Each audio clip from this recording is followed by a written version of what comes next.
Good morning, everyone. The countdown is almost zero to tomorrow, the 16th of September, for the 50th. This is the live telecast of the three television stations of Papua New Guinea, MTV, NBC TV, and TV1. I'm John Higgins. Here in the studio with me again is Bradley Valanaki. Thank you, Bradley, for coming on again. John, pleasure to be on. And we also have the pleasure of the company of Captain Roderick Kambual from the land element of the Papua New Guinea Defence Force. Captain, thank you very much for coming on to the show. Thank you, sir, for having me on the show.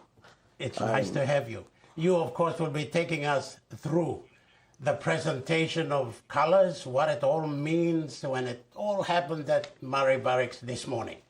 So, the rich details behind it and how it started and what it's all about. So we will hear from you later on today. And that is what it's all about this morning.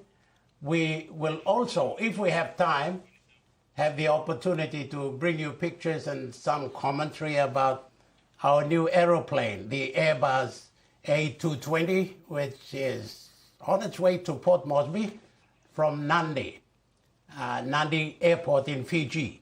It came all the way from Canada, and it's 1 hour away to Jackson's Airport in Port Moresby. So we will see a little bit about and talk a little bit about that when that plane arrives. So before we get into the presentation of colors, its purpose, the rich tradition behind it, with Captain Roderick, let's first of all look at what happened yesterday, the arrival of Prince Edward, the Duke of Edinburgh, our important visitor for tomorrow's celebrations.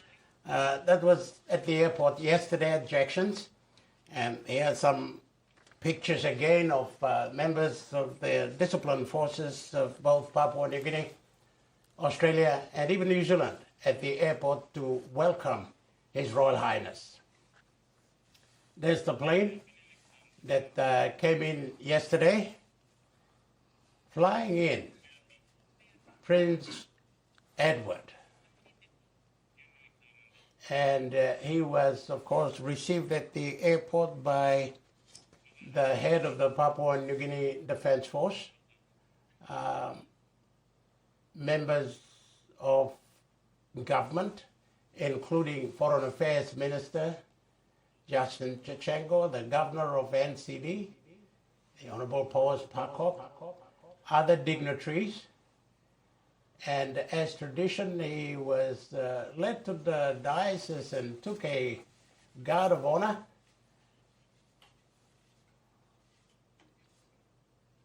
And of course, the traditional gunfire welcoming a member of a royal family.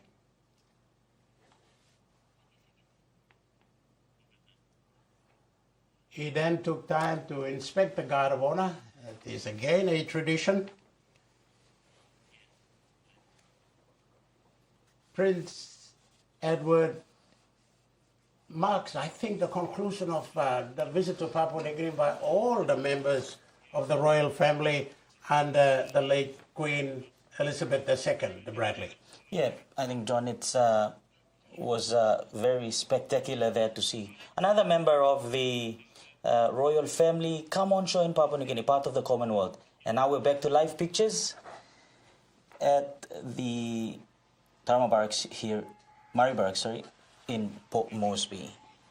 And Captain Roderick, can you take us through what's happening now? It is these are members of the 1R PIR. Who are they? Can you take us through that? So, sir, this, as you can see now on the screen, we have the members of the First Royal Pacific Islands Regiment.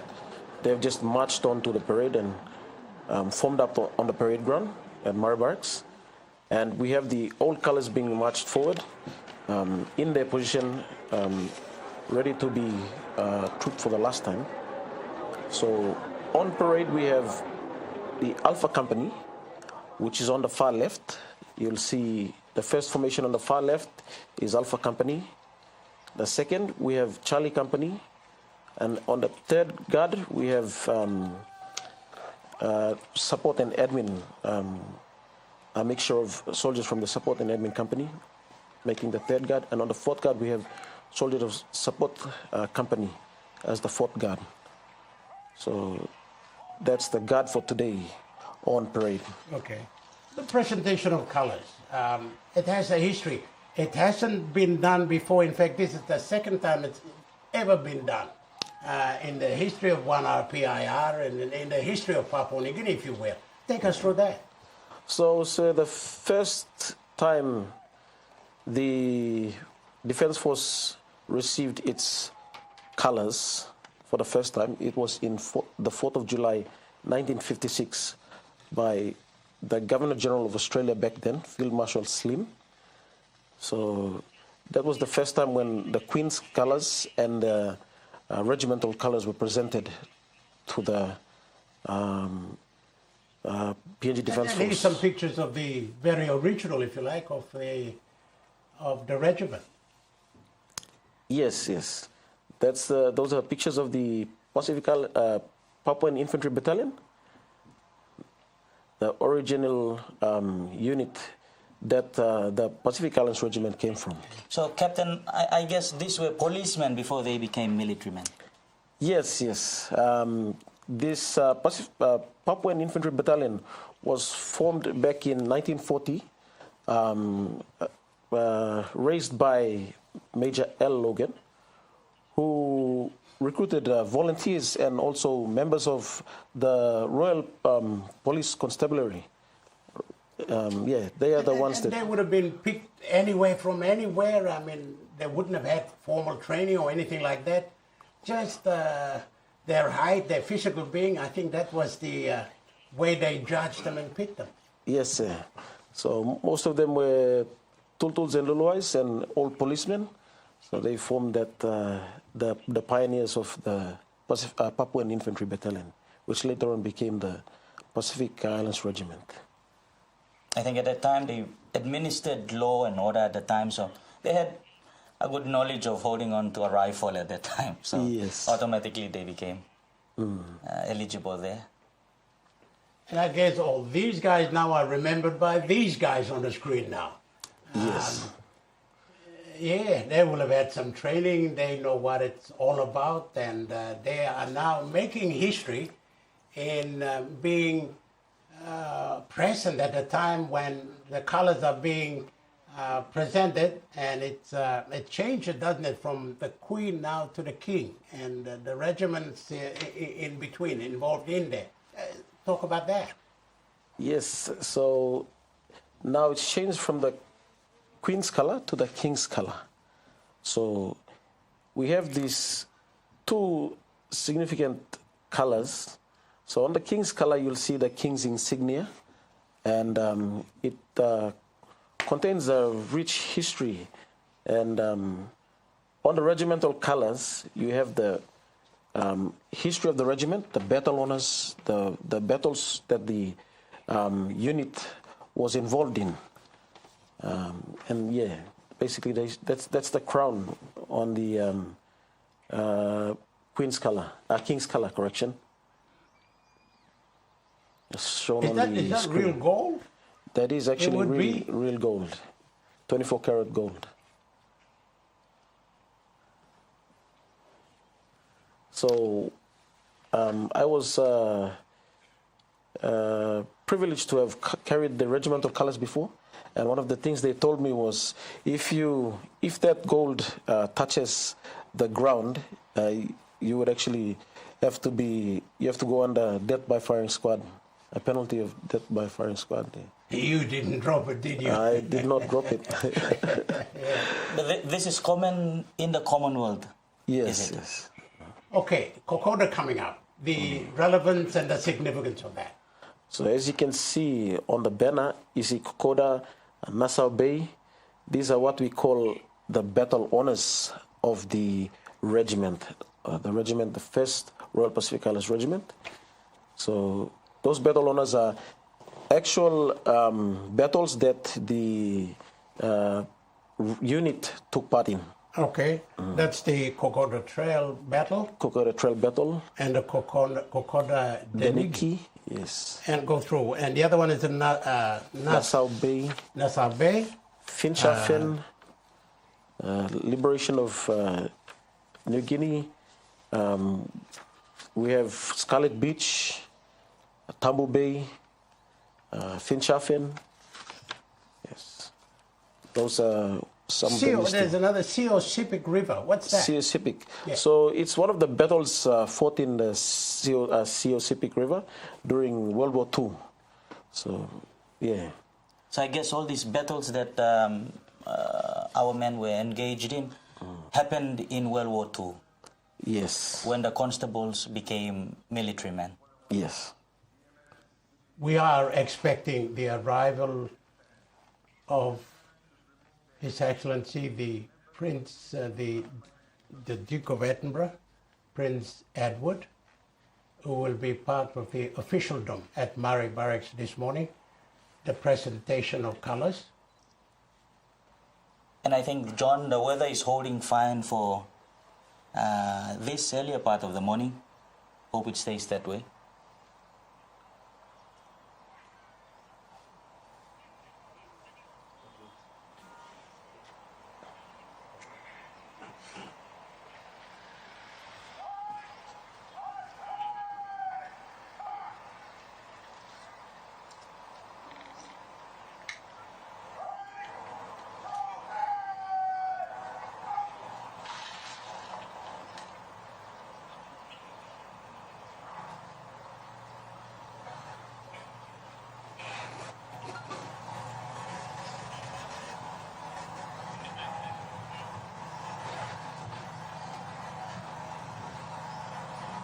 And there's your boss almost, Captain Roderick.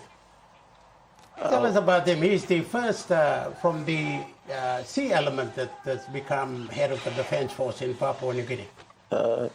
Actually, he's the second. He's the second. The second from the sea element. The first was Commodore Peter Ilau. Yes. And none from the air element yet. None from the air element yet. Yeah.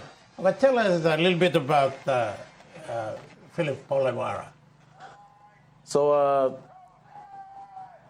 Rear Admiral Polewara, yes.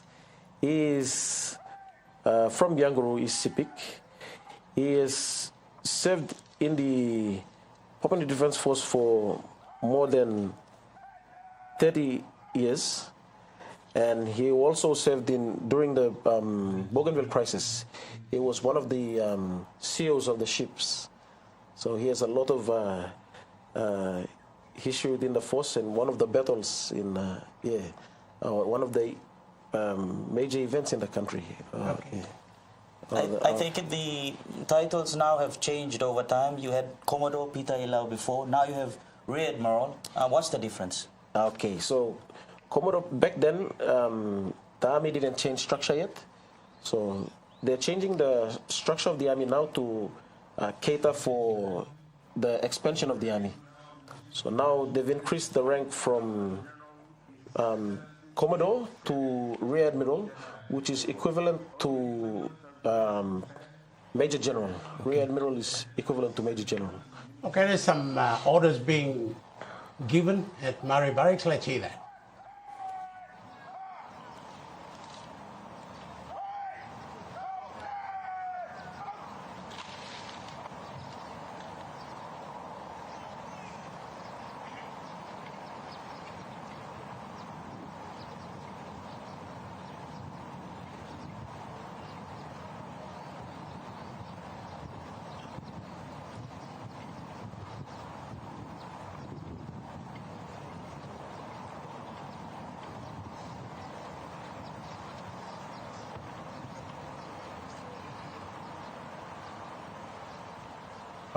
Papua New Guinea, Sir Bob Dadair. And of course, The last we're expecting would have to be His Royal Highness, the Duke of Edinburgh, Prince Edward.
There are a total of 96 on the parade. There's 96, but in the actual battalion we have about 900, almost 900 soldiers. Yes. They are different. Their functions are different to the normal operations of other members of the disciplined force. Yes. So in the unit itself, we have a total of 5 different companies. We have Alpha, Bravo, Charlie, Delta, and support, actually 6, and also admin company. So the Alpha, Bravo, Alpha to Delta companies, they are infantrymen. They are the fighters. They're the ones that go on the battlefield. The support company, they consist of specialists. We have the field engineers, we have medics, field medics, combat medics. We have signalers who communications experts, and different roles they play within the battle. Okay. So we are compatible with other countries when it comes to these specific roles? Yes, of course. Our soldiers have been trained. They go through qualifying courses when they are put into those specific units. And we also have our own qualifying courses, and also qualifying courses conducted in other countries that we go to attend to.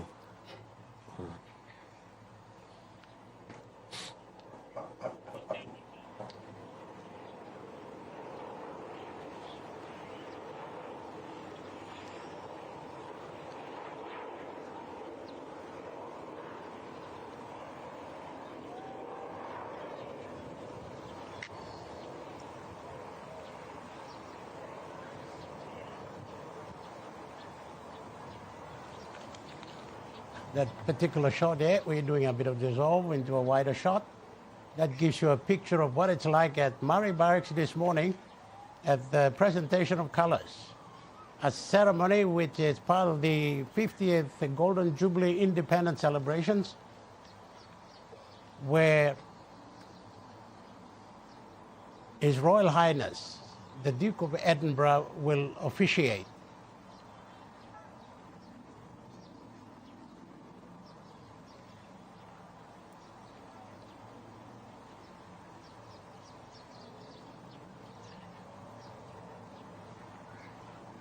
Some of those members of the 1RPI, they've been there for many years, haven't they? Some are young, some have been there for a couple of years. Our oldest soldier in the unit has been there for more than 36 years. Wow. Has served for more than 36 years. So what's the age limit?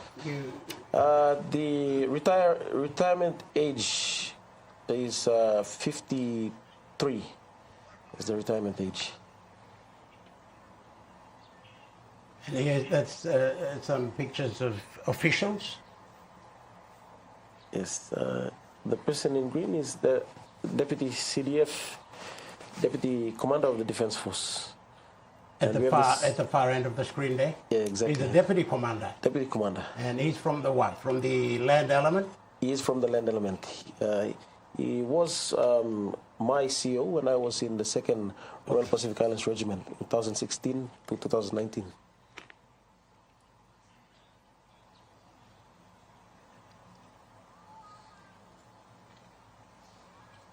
And tell us about them. Who are they? We have the person towards the screen, that's Colonel Siale Diro, the DA to Australia, Defense Attaché to Australia.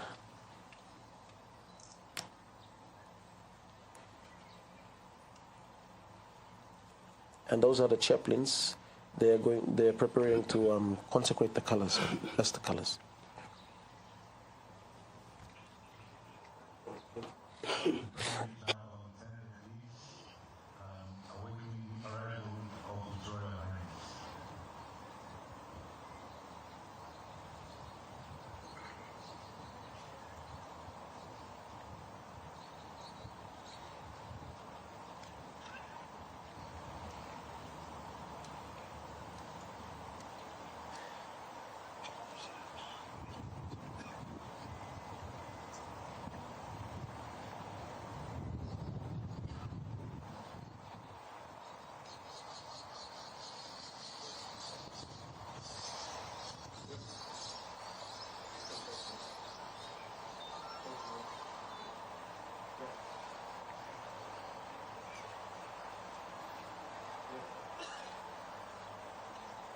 It's also a good day for residents of Murray Barracks. There are families there, kids there.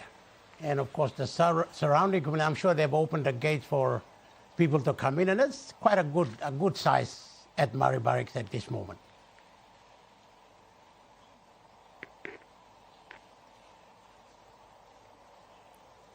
You don't get to see the change of colors every year, every season. This is the second in how many years?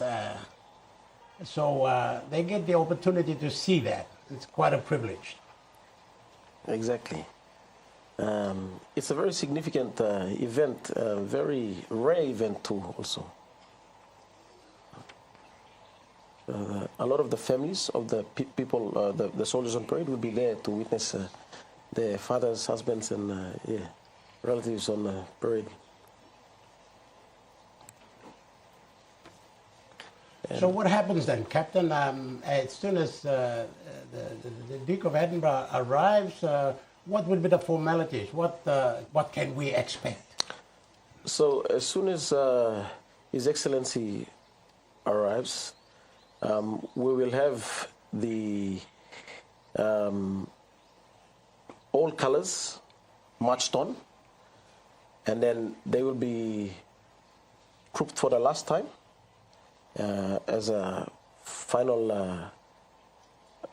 act of respect to the all like colors. Like a funeral service, finished now, last time. Yes, similar to a funeral service. And hello, welcome to the new colors. Exactly.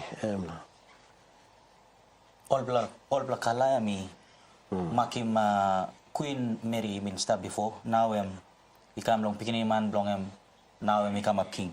Now.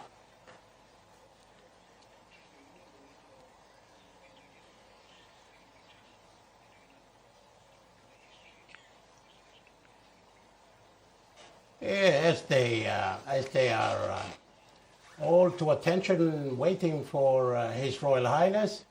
Maybe let's look at some of the pictures, that rich history we were talking about, that rich tradition, that rich purpose, the spirit of that tradition of the unit.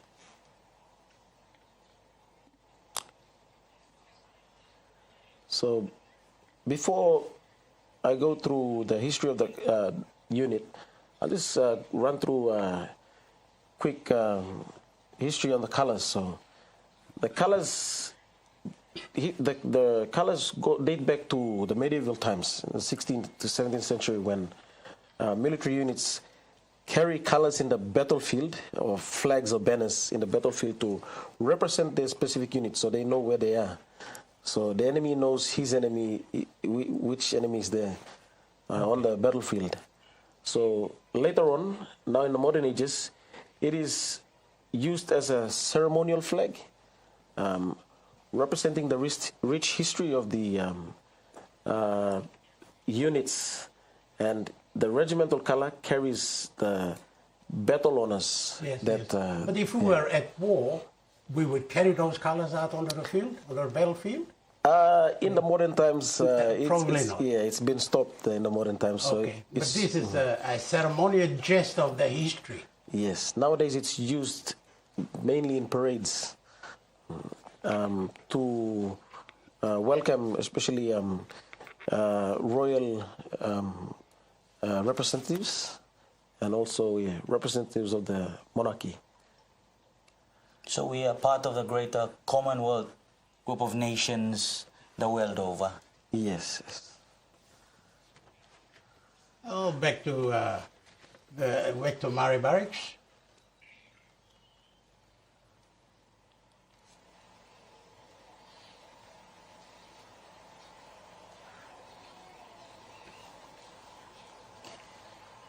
All in anticipation of that little ceremony that is so significant for this particular element. John, it's good to see our residents in their colors as well, the national colors, for this event, presentation of colors. Of course, it's our time. September 16th is on the eve of September 16th, and quite fitting. Well, there's the colors of the country. So what would be we're talking about the presentation of colors. What are the colors? Red, yeah, you may look in. What do you mean, color? You mean color? Color blue. Okay. So you'll see on the regimental color, it's made of green and gold. So you'll see the battle honors are in gold. They have a little gold banners across the actual regimental color banner itself, the flag itself. And it was actually embroidered with very quality material, the fabric of the most high quality, and stitched up with silk and also gold, gold cotton. To make it durable. Yes. And stand its purpose. It's very durable.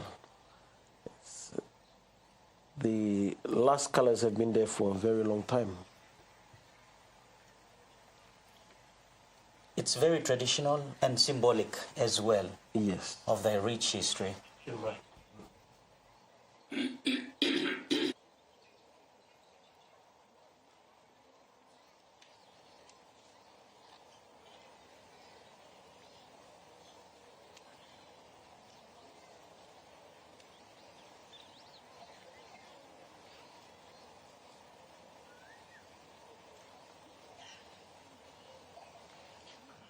It's been quite a while.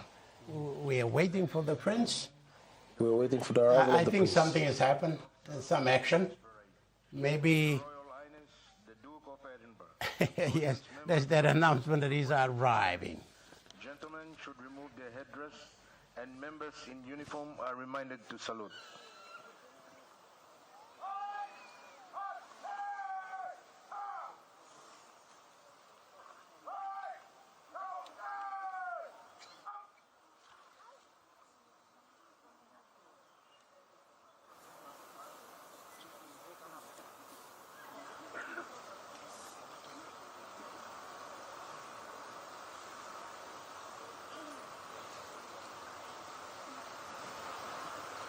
They do a royal salute for the prince when he's arriving.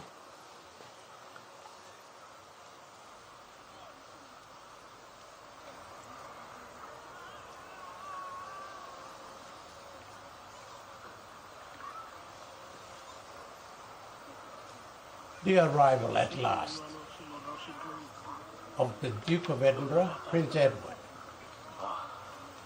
to the presentation of colours at Murray Barracks in Port Moresby.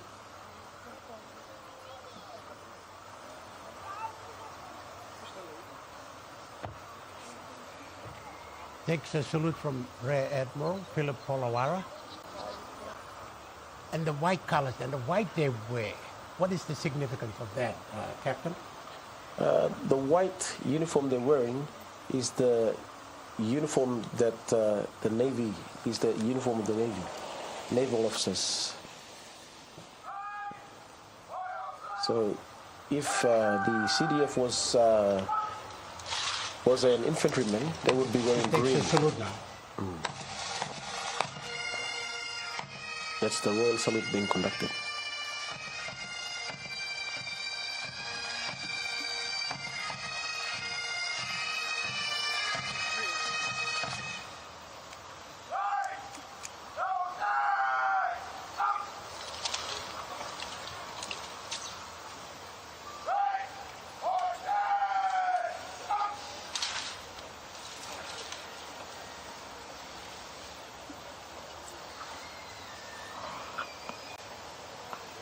Please be seated.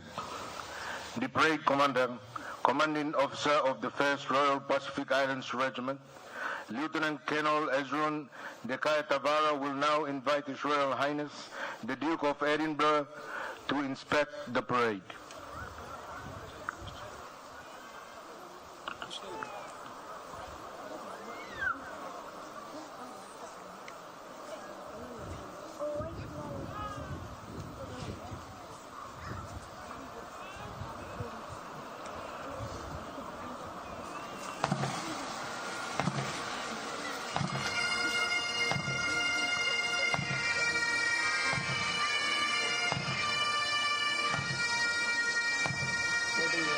As you can see on the screen, we have the commanding officer of the 1st Royal Pacific Islands Regiment, Colonel Ezron Dekaya Tavara,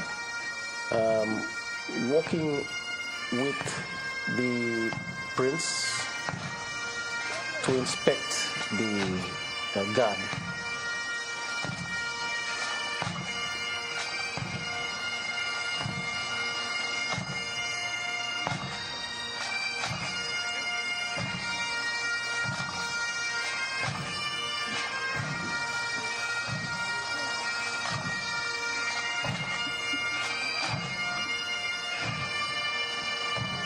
And it's not uncommon for members of the royal family to just stop and chat with one of the soldiers once.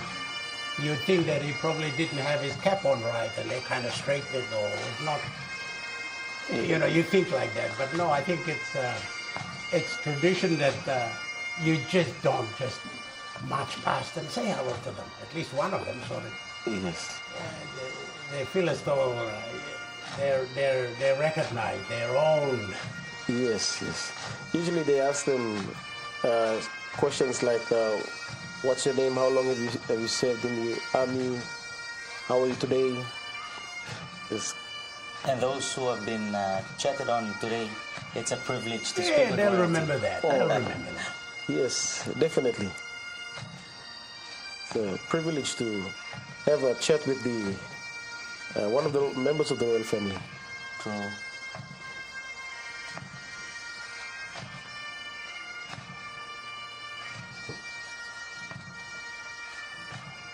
The Duke of Edinburgh inspecting the Guard of Honour at Murray Barracks, here in Port Moresby, at the time of the presentation of the old colour, of the replacement of the old colours and the presentation of the new ones, from the Queen to the King. It's a ceremonial tradition that is happening for the first time in the history of the country. It was presented way back, and then now, because there's a change of from the Queen Mother to her son as the King, the colors also change. And these pictures are coming to you from Murray Barracks here in Port Moresby as part of Papua New Guinea's 50th independence Golden Jubilee celebrations. That happens tomorrow. And on the eve, the presentation of colors at Murray Barracks in Port Moresby.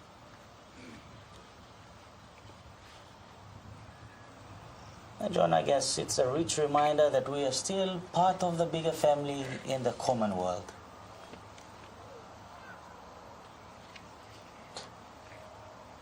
The presence of the Prince underscores the historical bond between the country, our country, the Commonwealth, and also the monarchy itself. And that is not about a change. It will not change. We are represented, the Queen, or the King in this case, is represented in Papua New Guinea by the Governor General. And he, of course, is appointed, elected by Parliament every 6 years. And at this point in time, it's Sir Bob Dade. The head of state, who is right behind the Prince.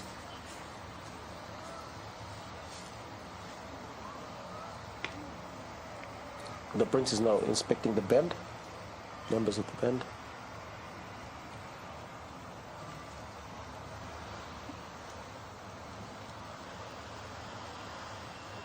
Right next to the Prince is the man with the bagpipe. He is from Chimbu, the very first, one of the very first to learn how to play the bagpipe, and was also teaching the young ones how to do it. With the badges on his chest, you would think that he's been through and done that. Yes, that's him. He's the pipe major. Pipe major. He is that would be his title. Yes, his title is the pipe major. And he's still there. He's still there. He's the oldest member of the 1st Royal Pacific Islands Regiment Band. And at the rehearsals yesterday, he was teaching the young guys a little bit about discipline and how to do things. So we were kind of fortunate to see a little bit of that, and he gets to salute the Prince. And John, Edinburgh is a special place when it comes to military tattoo. It's tradition there, so it's quite fitting that His Royal Highness pays that respect to the band, military band. Yes. There.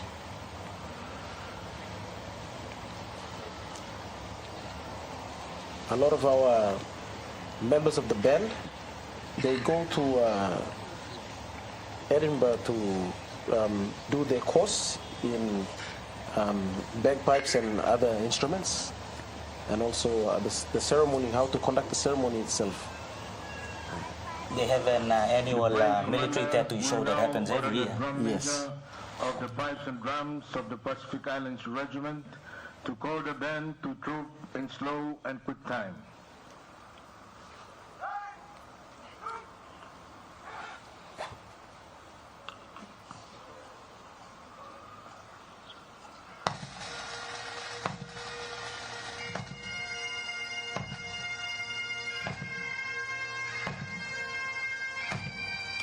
So we just heard from the Master of Ceremony. He's announced now the band will be trooping from slow to quick time and then position themselves in preparation for the color escorts to come in, which is Alpha Company of the 1st Pacific. The Alpha Company of the 1st Pacific Islands Regiment. They are the escorts to the color. Once the band is in place, the escorts to the color will make the way in place, and then they will do the trooping of the colors. The final trooping of the colors, the old colors.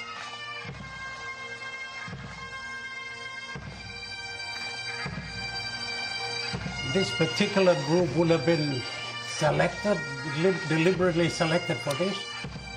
Yes, this particular group, they've been practicing for this moment since earlier this year. So it's made, the particular band right now is made up of also members of the 2nd Pacific Islands Regiment.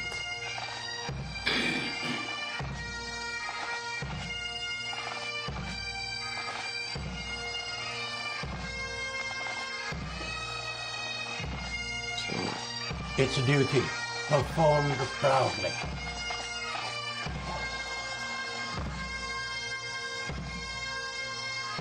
Proudly for the purpose of this, the presentation of colors, and proudly for the country.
Now they're going into quick time.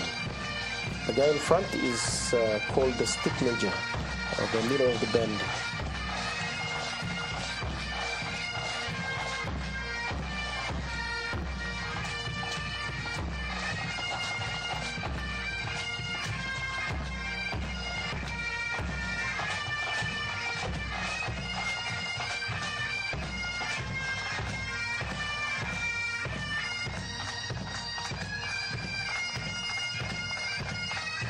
Is the elderly instructor. The instructor is still is part of this group now? Yes, yes. He's also. I thought I saw him there. Yes, he's in the far left. There he is. As you can see. Can you see him there? Now he's on the right side Yes. of the formation of the band. There he is. That's him. That's him. The old instructor from Chimbu.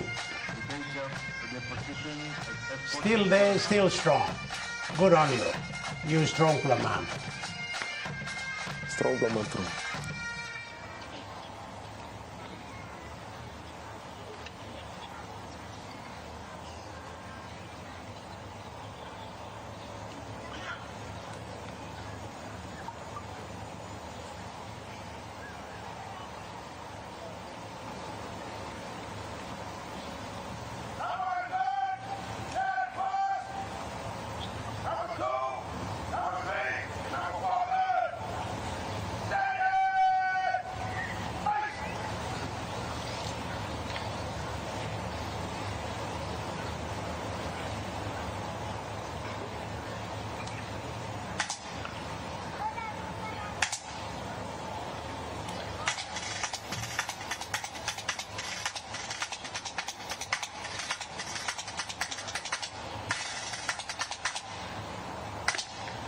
So the escorts to the color are preparing to move into formation.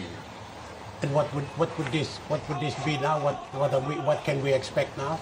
So what you're expecting is for now Alpha Company to take its position in the parade ground, to receive the all colors into the parade ground, and then they will go on to troop the colors.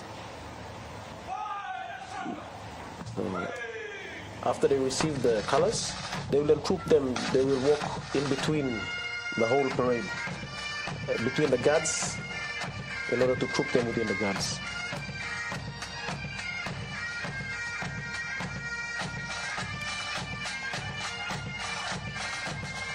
That's the escorts to the color led by the company twice of Alpha Company, Jonathan Kerenga.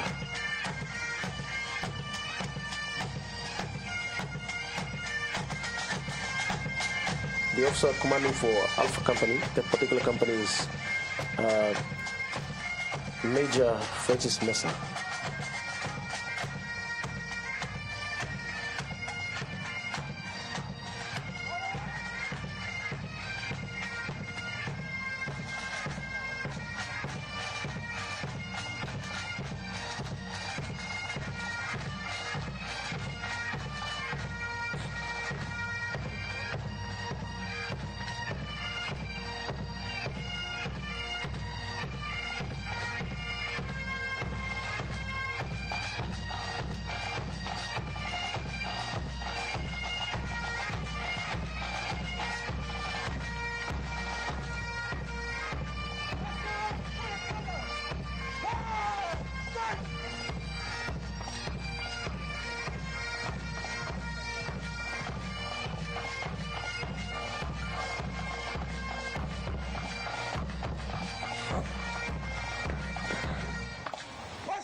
drum! What?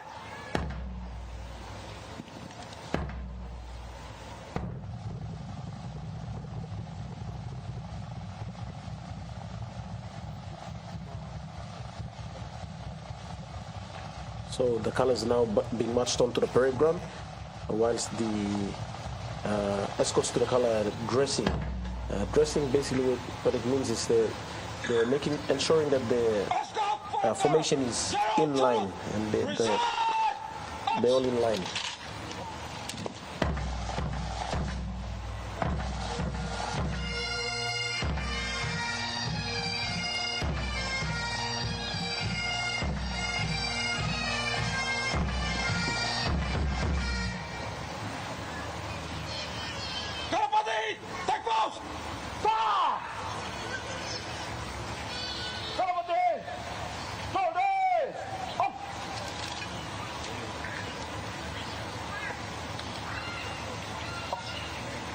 So the color party are now moving into the formation of the parade to join the escorts to the color for the trooping of the colors for the final time.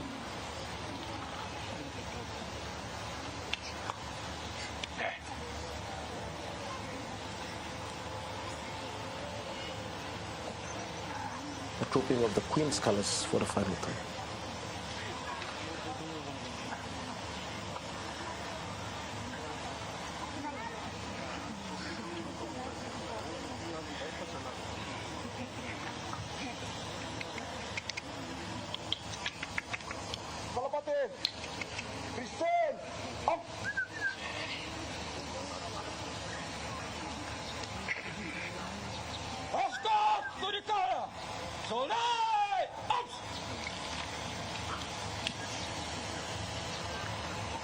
The escort for the color will now troop the old colors through the ranks of the regiment for the last time before they are retired.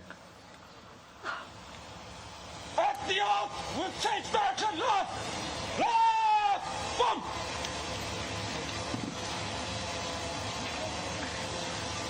Escort to the color! Slow! What?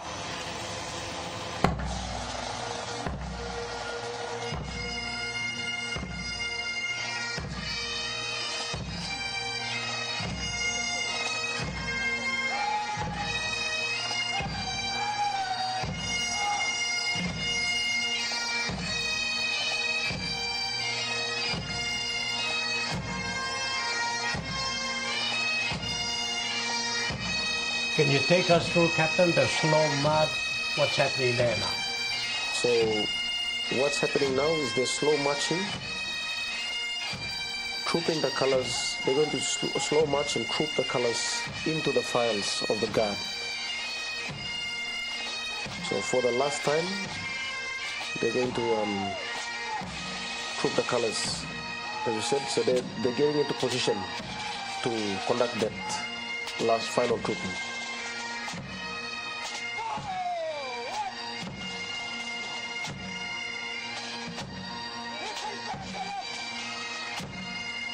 Now they're moving forward.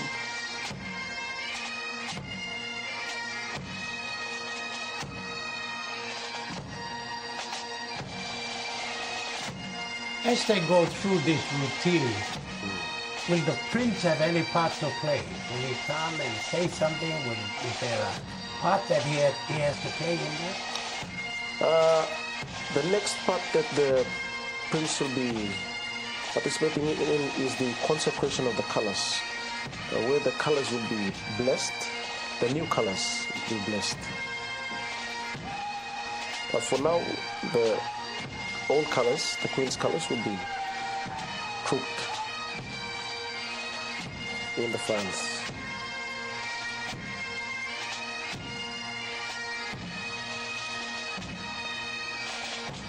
And I guess for His Royal Highness, again, on the podium, looking at the colors is a reminder of the Queen Mother and her contributions.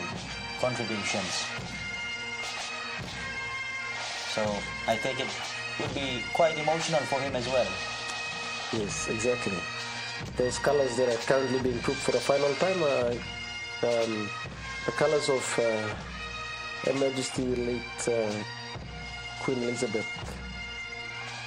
And he would feel a lot of emotion seeing his mother's colors being marched past the files. Looking through the history and checking through who will ascend to the throne, he stands in line. He's 15th in line to the throne.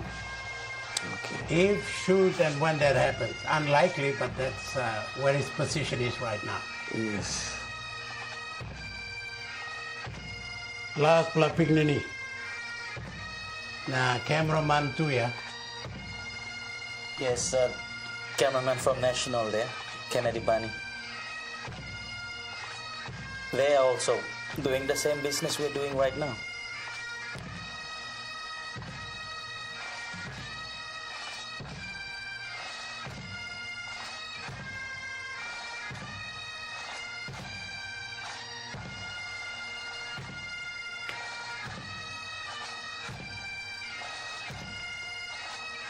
Princess. Is that on cue, the salute? Is it on cue? He knows when to make that salute or give that salute as they march past him.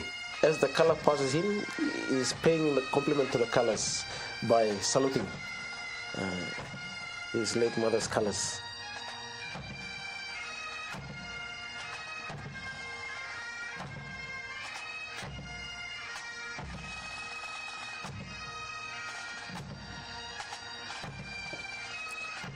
The colors are treated with very high respect, almost similar to a royal, similar. They're given the same respect to the treatment of a royal family, one of the members of the royal family.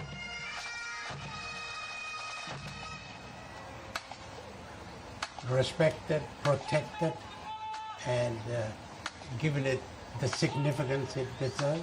Mm-hmm. Symbolic.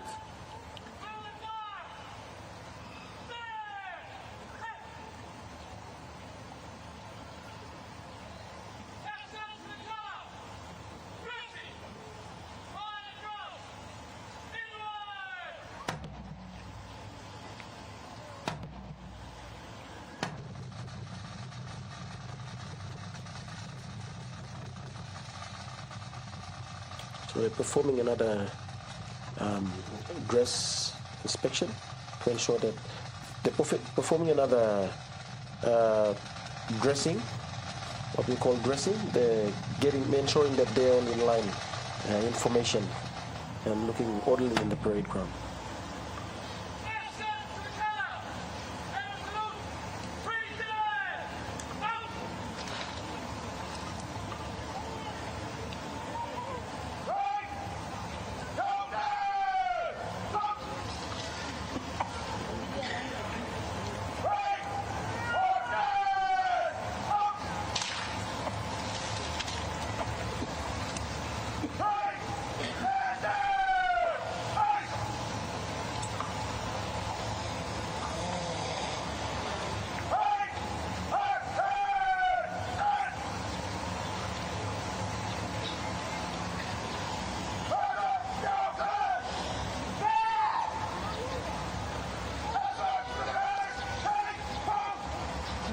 Ladies and gentlemen, please be upstanding as the old Queen's color and the regimental color march off the parade ground for the final time.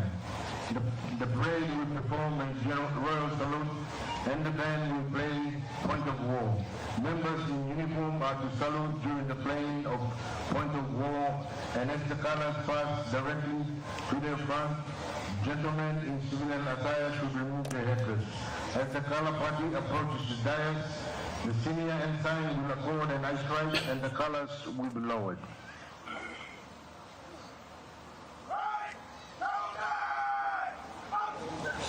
Just went through what will be happening next. The master of ceremony just went through what will be happening next. So we'll have the colors march past the dais for the very last time. where they will be performing a royal salute to the prince.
Final march past, and then subsequently exit the parade ground in preparation for the new colors, the King's colors, to be moved on and to be consecrated.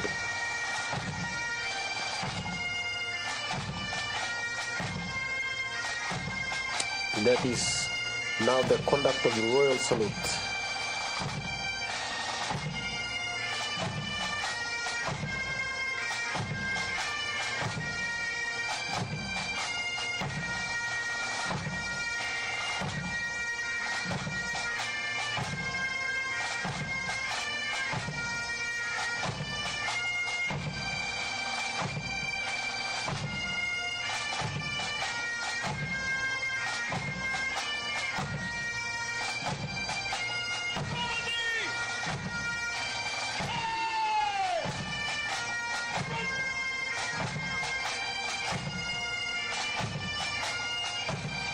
Captain, just say a little bit about the flag, the colors there.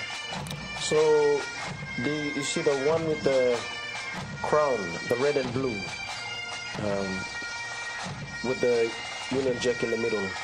That is the Queen's colors. And you have the insignia in the middle there. And on the other side, we have the regimental colors with the Pacific Islands Regiment insignia in the middle, the red one. And on its sides, the yellow labels, as we said before, the labels of the battle honors.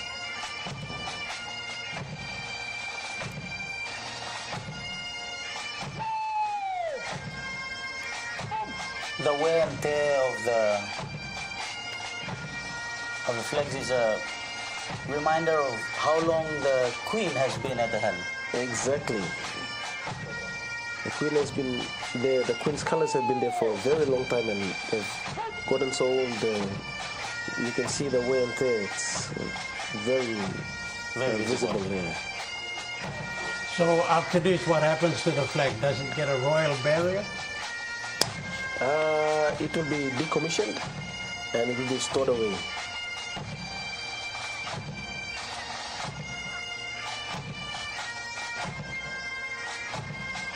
So, with the officers of the military, all the other officers during the reign of the king you see that the pips that they carry on the shoulders. These now will be called the King's Commission. When it was during the reign of the Queen, ours was during the reign of the Queen, so mine would be a Queen's Commission. Yes. So we were commissioned under the reign of the Queen.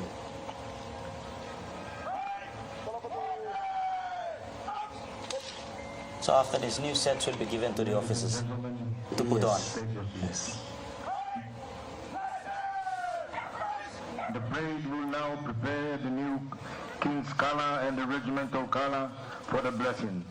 The blessing and consecration of colors dates back to the Middle Ages, when there were no national standing armies and each nobleman maintained his own private army for the protection of his land holdings. For the purposes of identification, each of these armed bands carried a banner on which was featured the personal coat of arms of its noble commander. Since 1751, regiments have been allowed two colors only, the King's or Queen's color and the regimental color. Although no longer carried into battle, colors remain a symbol of regiment, for on them are borne the battle honors granted in recognition of gallant deeds performed by its members.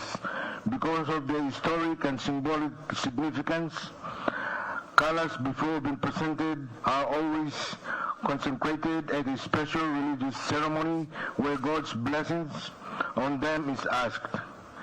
In a moment, the drum corps will perform a maneuver to pile the drums, providing a practical alternative to a formal altar which provides the resting place for the new colors to lay throughout the ceremony.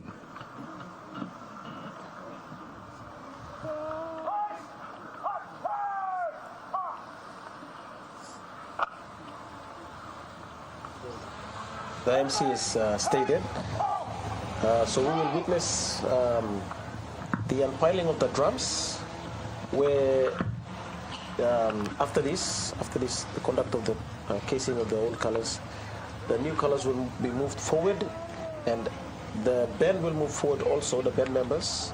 They will pile all the drums to create a makeshift altar for the colors to be placed on, the new colors, the King's colors to be placed on, and they will be blessed by our chaplains.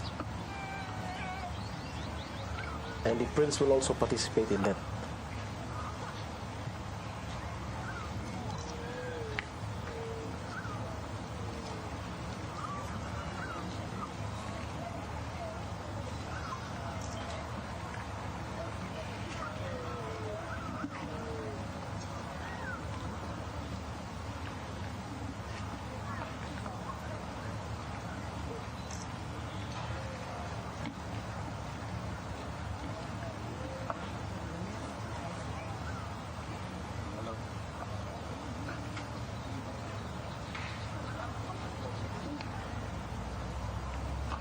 A bit of a delicate job there. They'll get it right.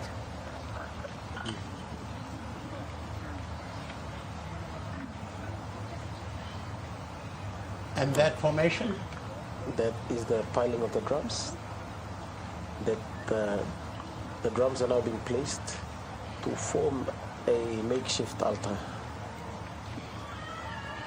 in preparation for the colors to be brought in and placed on top in a cross formation to support the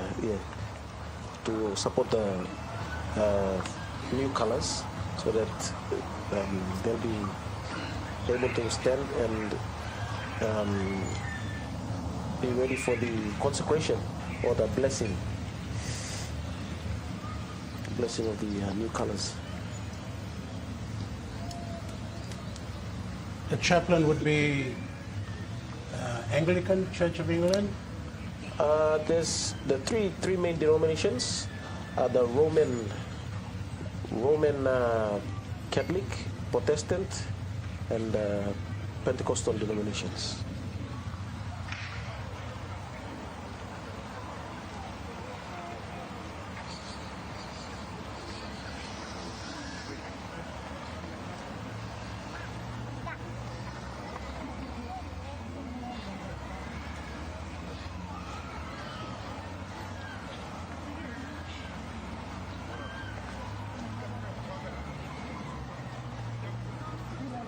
this process has to be done delicately. Yes. To store the old colors away. And what was the penalty again? You said earlier on if there was a mistake that happened there. Oh yes. If the crown touches the ground, the penalty would be death by firing squad to whoever is carrying the. But that was in the olden days. I'm not sure if they actually still carry out those penalties. Some form of discipline, reaction. Yes. And regimental color over the drums, respectively.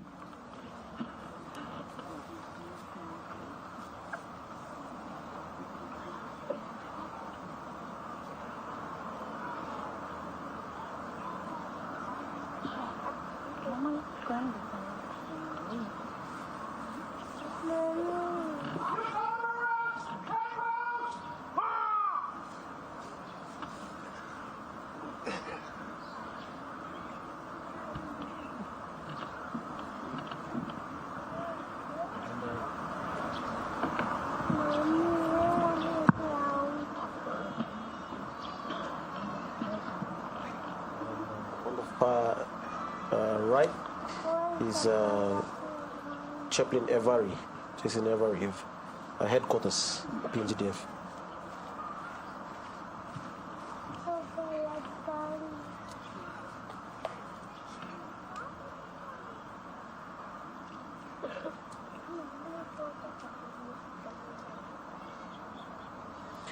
So we now have the uncasing of the new King's colors.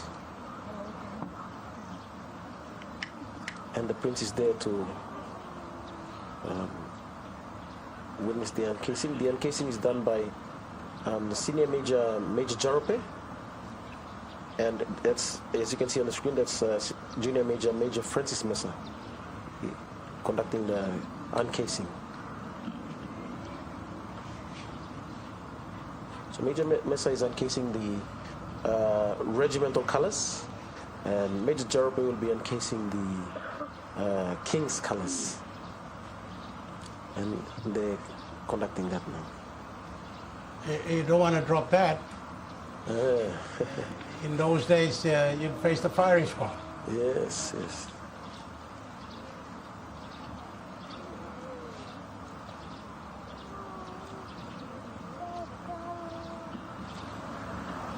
So from here, they will now proceed on to place the colors on the makeshift altar.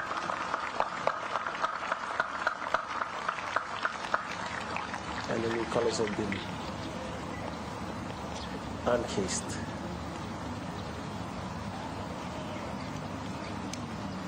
The King's colors. It's almost like the flag of England. Yes, yes. British flag. The British flag. It's going to have some resemblance of that.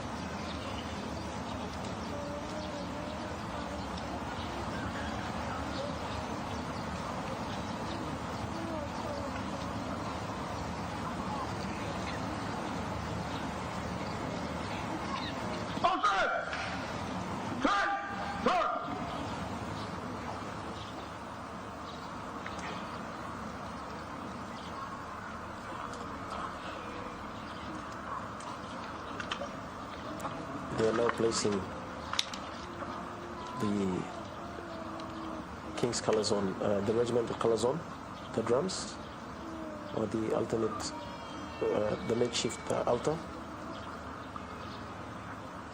And now the King's colors on top of it.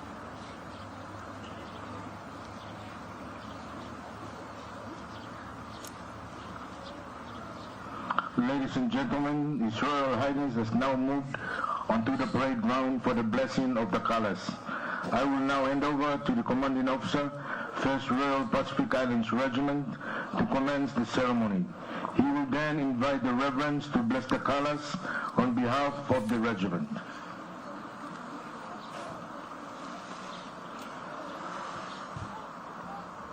That act, that ceremony, is so unique, it will never be repeated for a long time. Exactly. Bless the regimental colors. For as long as the king is alive. Yes.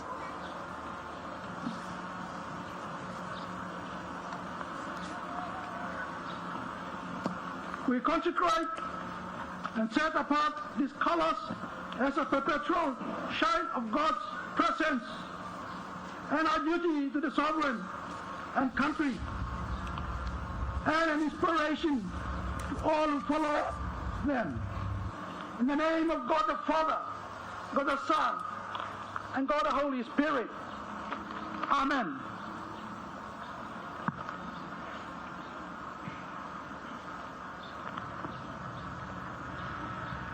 Bless, O Lord, these colors which we bless in your name, that those who follow them may be ever mindful of your presence, guided by your will and guided by your providence.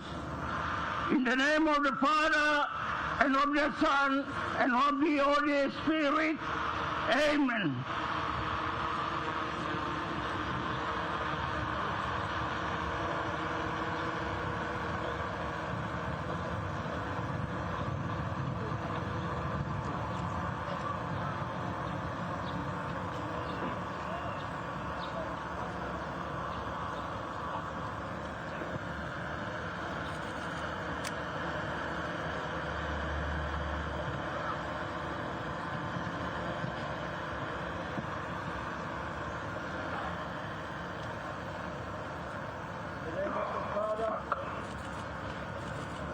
And of the Son, and of the Holy Spirit, we do dedicate and set apart these colors that they may be a sign of our duty towards our sovereign and our country, inside of God, in the name of the Father, the Son, and Holy Spirit. Amen.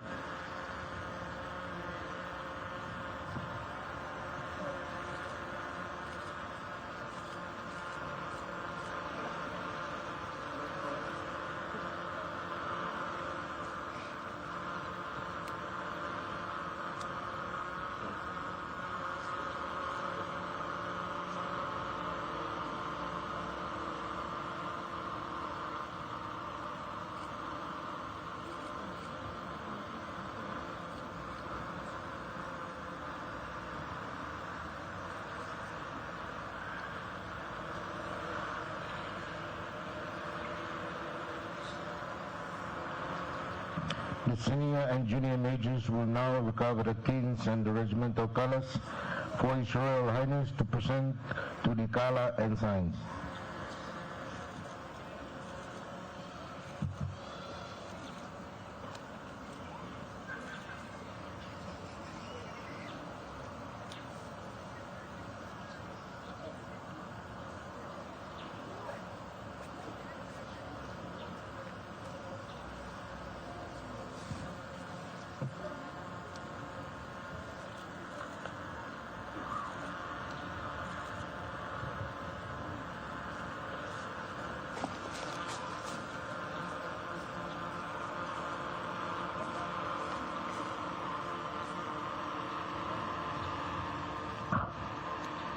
Pays compliment to the color and proceeds on to hand over the regimental colors now to the color and sign of the regimental color.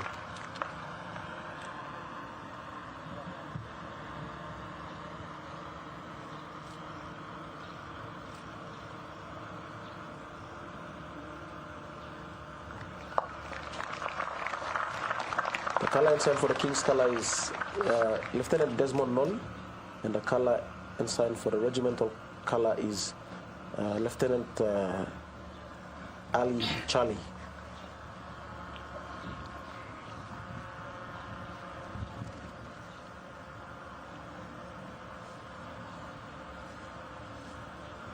I now invite the principal guest, His Excellency Sir Bob Dadai, for his keynote address.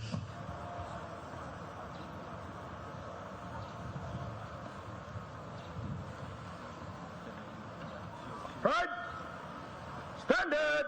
Ice!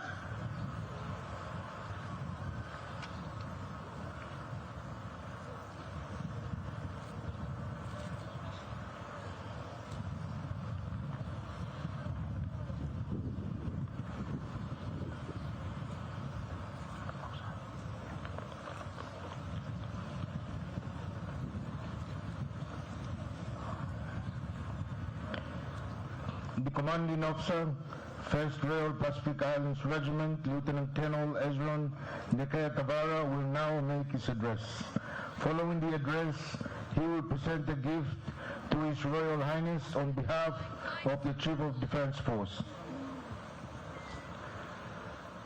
Your Royal Highness, Prince Edward, Governor General Sir Bob Tadai, Chief of the Papua Defense Force, Rear Admiral Philip Poliwara, distinguished guests, ladies and gentlemen, boys and girls. On behalf of the officers and non-commissioned officers and soldiers of the 1st Royal Pacific Islands Regiment, I rise to express our deepest gratitude for the great honor you have bestowed upon us today with the presentation of the King's and regimental colors. The colors we receive are not mere pieces of silk. They are the living symbol of our history, our duty, and our unbroken service to the Crown and Papua New Guinea. They embody the spirit of those who have served before us, who have stood steadfast in battle, and who have upheld the traditions of courage, loyalty, and sacrifice.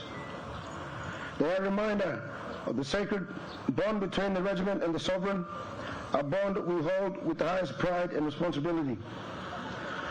The Royal Highness Royal Pacific Islands Regiment is proud of its distinguished heritage forged in the crucible of the Second World War and carried forward through decades of service to our nation and the Commonwealth. We continue to serve with the same devotion to duty as our forebears, whether in operations or in support to our communities at home. Today, as we receive these colors, we are reminded that we are custodians of a legacy greater than ourselves. It is a legacy that demands loyalty, discipline, and the highest standards of soldiering. It is a trust that we vow never to betray. To our soldiers, the colors will stand as a source of inspiration and pride, rallying points during times of trial, and symbols of unity in times of peace. They will march with us on parade, and they will live with us in our hearts, reminding us always of who we are and what we serve. It would be remiss of us not to acknowledge the significance of receiving the King's and regimental colours on the eve of Papua New Guinea's Golden Jubilee. For half a century, the 1st Battalion has stood with our nation throughout its journey, in its struggles, triumphs, and progress. We remain loyally steadfast to the nation and the people of Papua New Guinea, ready to continue the journey into the future. Your Royal Highness, we thank you most sincerely for honouring us with your presence and for presenting us with these sacred emblems of our regiment. We assure you, as long as the Royal Pacific Islands Regiment stands, we shall carry these colours with honour, with discipline, and with unwavering loyalty to Crown and country. May the spirit of the regiment live through these colours, and may we, its soldiers, remain faithful to their charge. Your Royal Highness, thank you and God bless. Tanaku, Badahoya, Rirarai, Esaiban, Beane, Namuna. Namunu, sorry. To find a path, long live the regiment, Abioka, Oriana.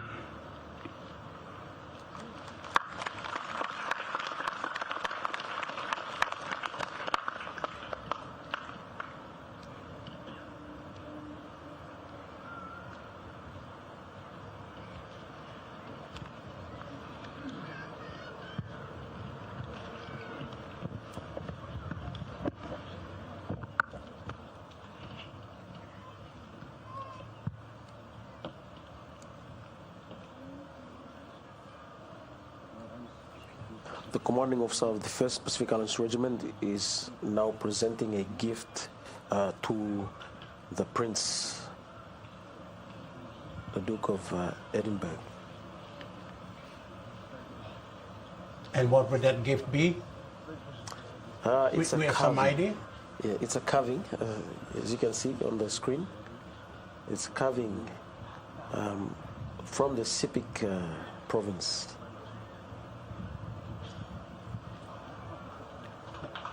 The Sepik province.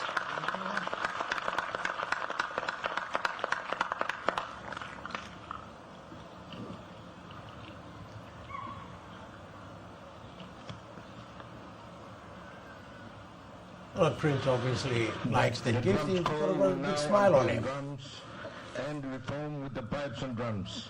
The pipes and drums will then be positioned to the rear of the parade ground, ready to march on the new colors.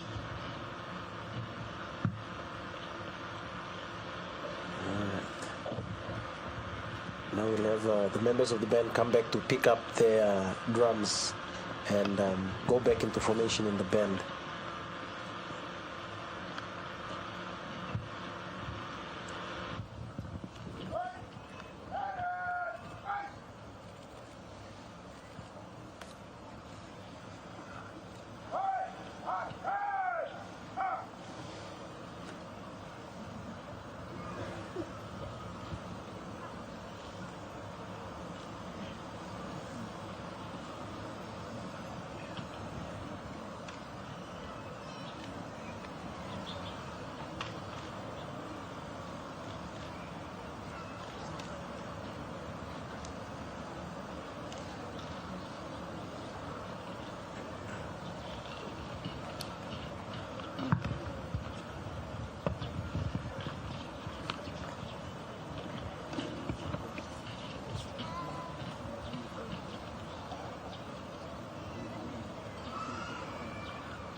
Going back into the formation of the band, and then they will go on to march the new colors on parade.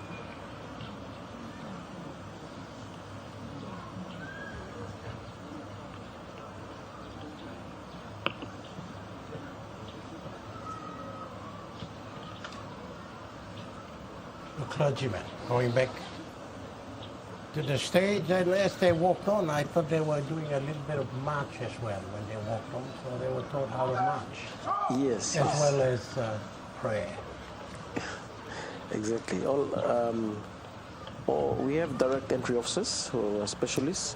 Also, our chaplains are also part of the direct entry officers, and they also do courses on what we call a direct entry officers course, where they learn to march, learn to do little bits of, Yeah, they were in tune with the drums, and I thought, wow, they learned how to march. Very good. I think this also includes the doctors as well, who are direct entry officers into the... Yes. The doctors as well. The recent one was conducted in Leh a couple of months back, where they learn all the basic ceremonial procedures and customs and traditions.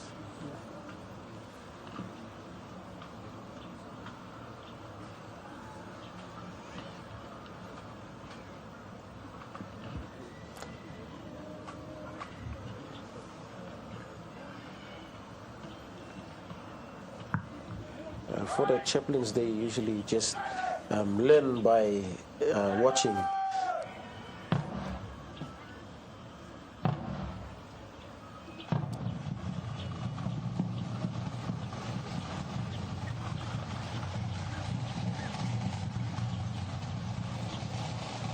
We are coming to the conclusion part of that. Yes.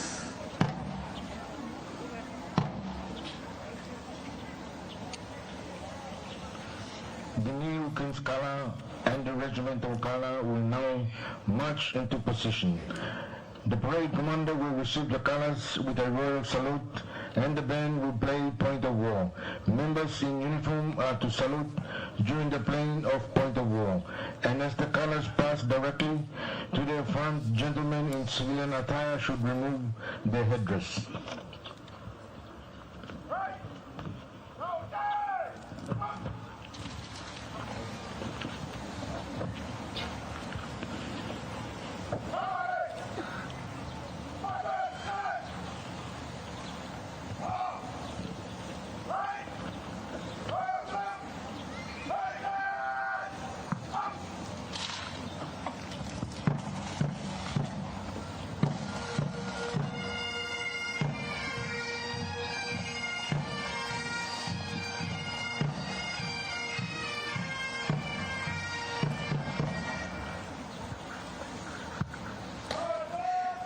colors now will march into the parade and join the formation of the parade.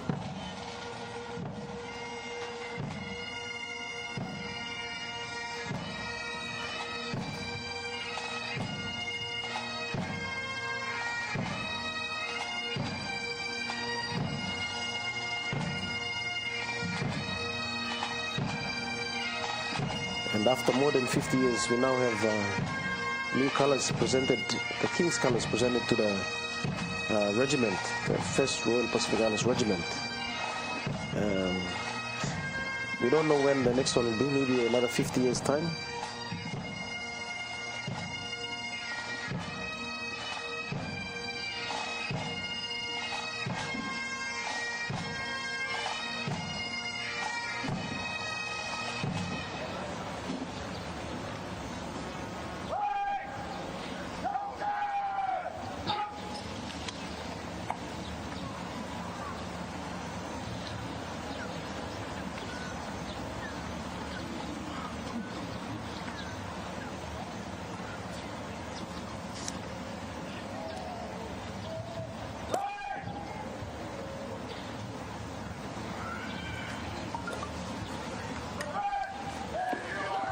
The parade will now advance in review order.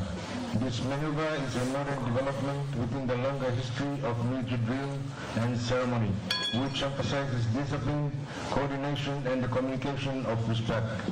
Following the advance, the parade commander will accord a royal salute as a final respectful gesture to His Royal Highness.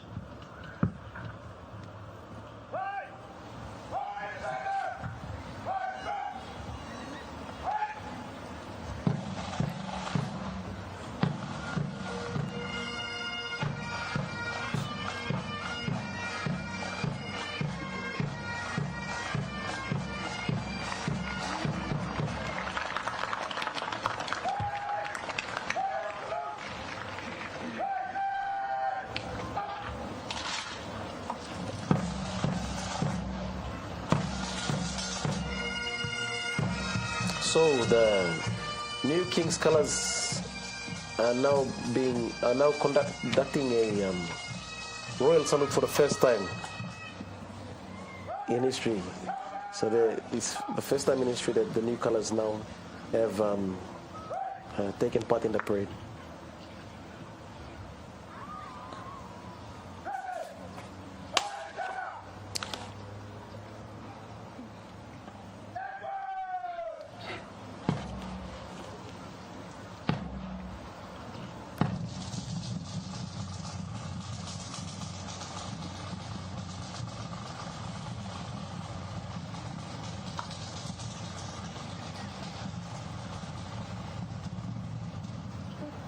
After they've dressed and put into formation, we're going towards the conclusion of the activity now, where there will be the guests will be departing.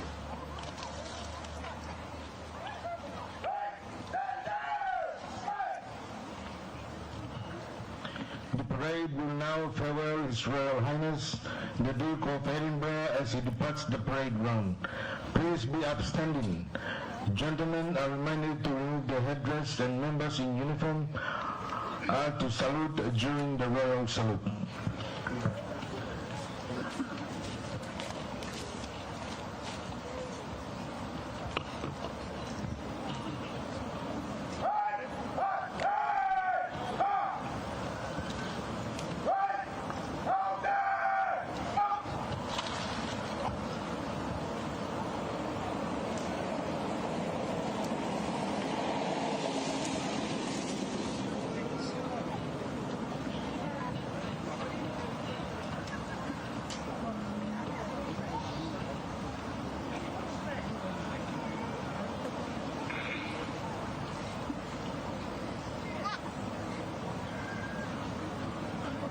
And Bentley is on the parade ground to pick up the Prince for his departure. The previous ones that came were driven in Range Rovers. I think this is the first time a Bentley has been used. Well, perhaps there is a change of guard at Buckingham Palace right now. Yes. So maybe it's filtering right through the Commonwealth. Mm-hmm. That things have changed Yes. over the years, and the Duke of Edinburgh now takes leave after officiating at the change of colors here at the Murray Barracks in Port Moresby. It marks the birth of the new and almost the burial of the old.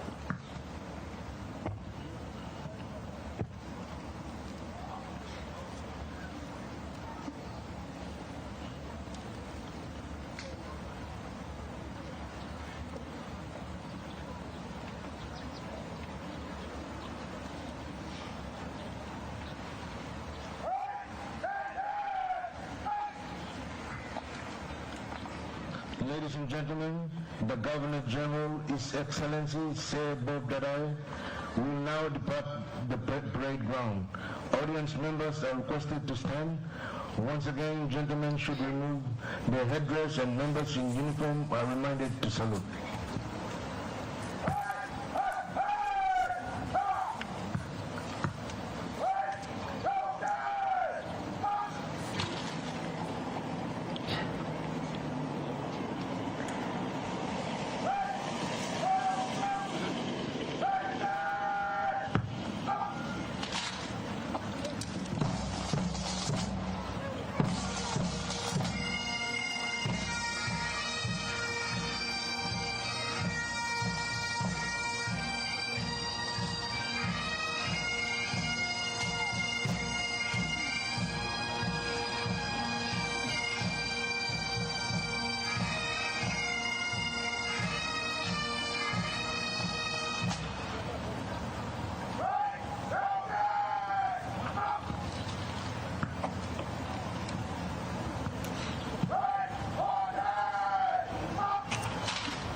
The Governor General, Sir Bob Dadai, takes leave, takes a salute from the head of the Defense Force, and takes leave.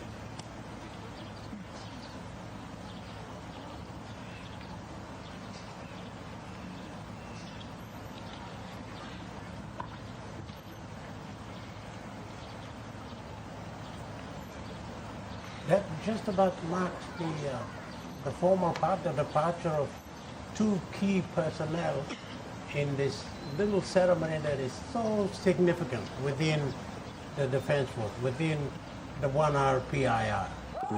The history being made, history relived, and another chapter opened in its existence. Departs the parade.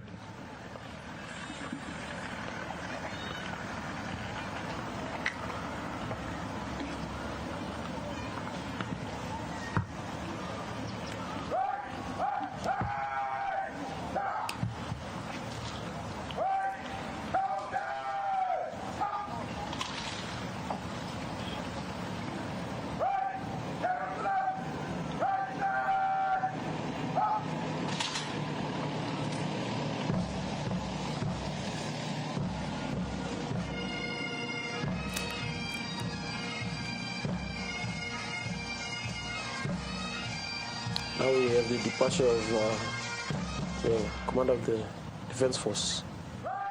After this, we'll go to the conclusion of the parade, where the parts of the parade will be marched off.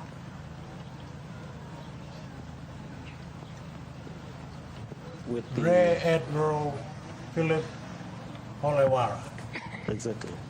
the commander of the Papua New Guinea Defense Force, the third person to leave Murray Barracks here in Port Moresby after the presentation of colors.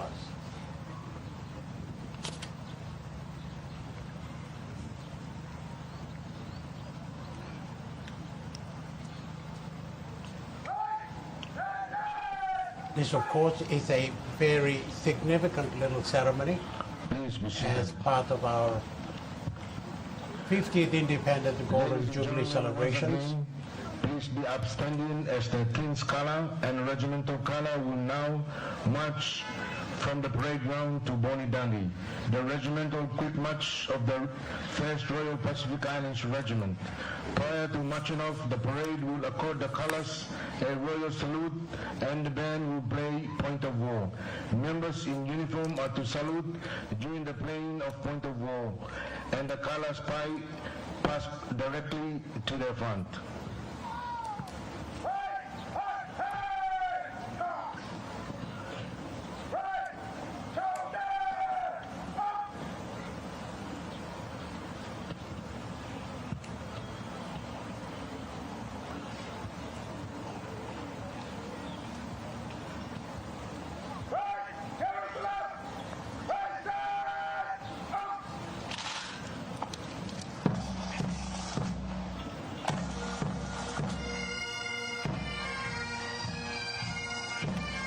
So the parade is now paying compliments to the King's Colors in preparation for them to be marched off the parade ground.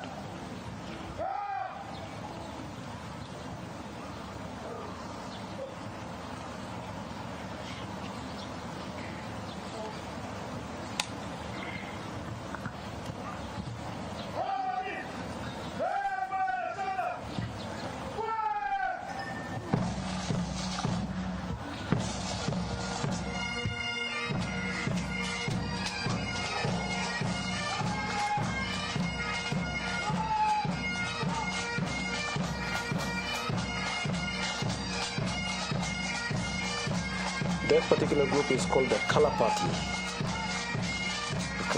The party that is involved in the carrying of the colors and the security of the colors.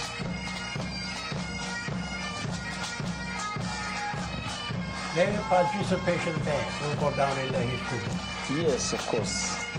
They are the color party of the new King's Colors. Just like the black and white pictures we saw earlier on of the original one PI, or original group that came to what it is now. Yes, yes.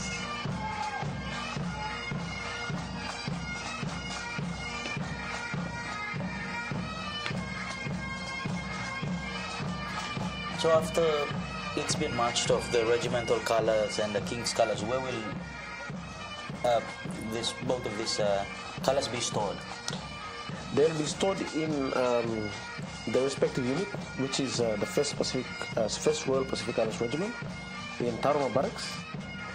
Usually, the colors are stored in the officers' mess, where there's security in there. So they have the glass casing where they are stored in. A certain element of security protection, quarter. Yes. So we have guards on duty 24 hours, 7 days a week at the gate. They're part of also protecting the colors.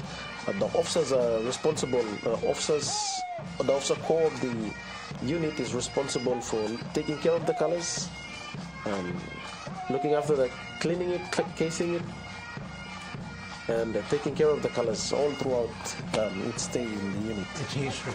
Yes. And visitors can go there, and I guess that's by appointment. Yes, of course. Any visitor who wants to see the colors can go to the unit in Tarama Barracks and request to visit the colors in the officers' mess.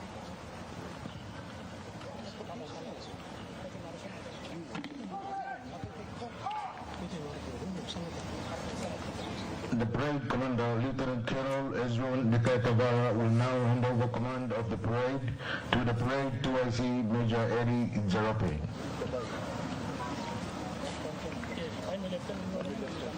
Ladies and gentlemen, please be seated.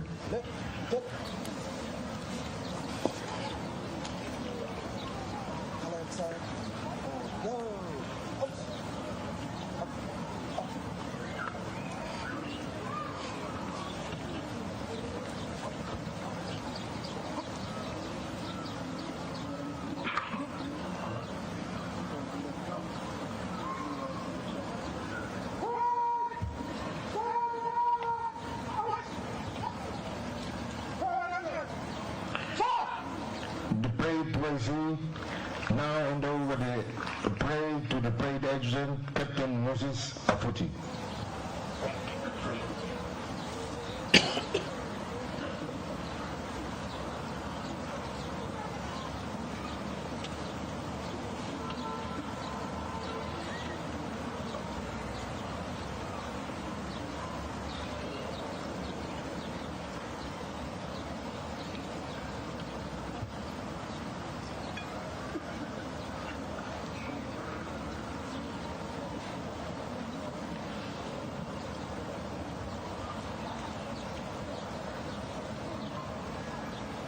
Officer of the unit is responsible for the general discipline of the unit. He is second to the what we call the regimental sergeant major, the number one soldier of the unit.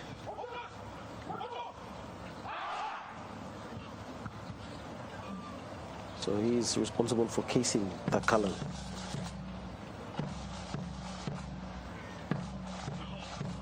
So we now have the officers marching off.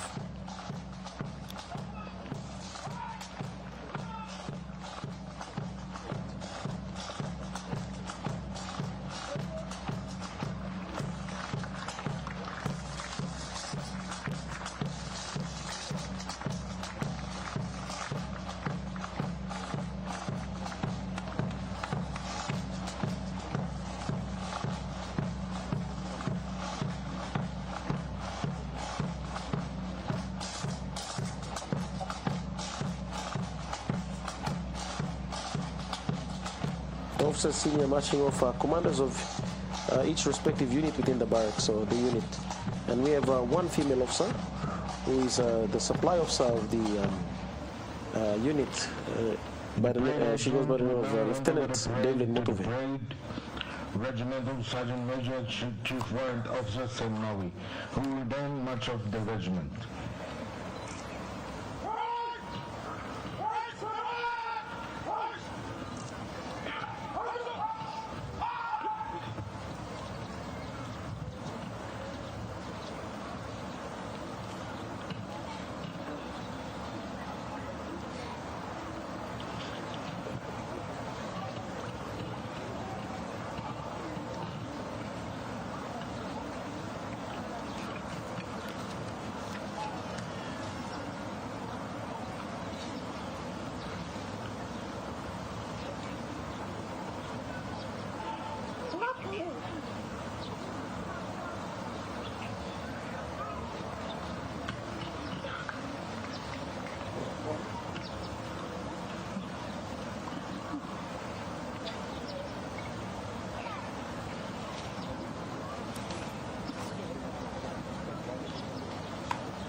It is now the regimental sergeant major, the number one soldier of the unit,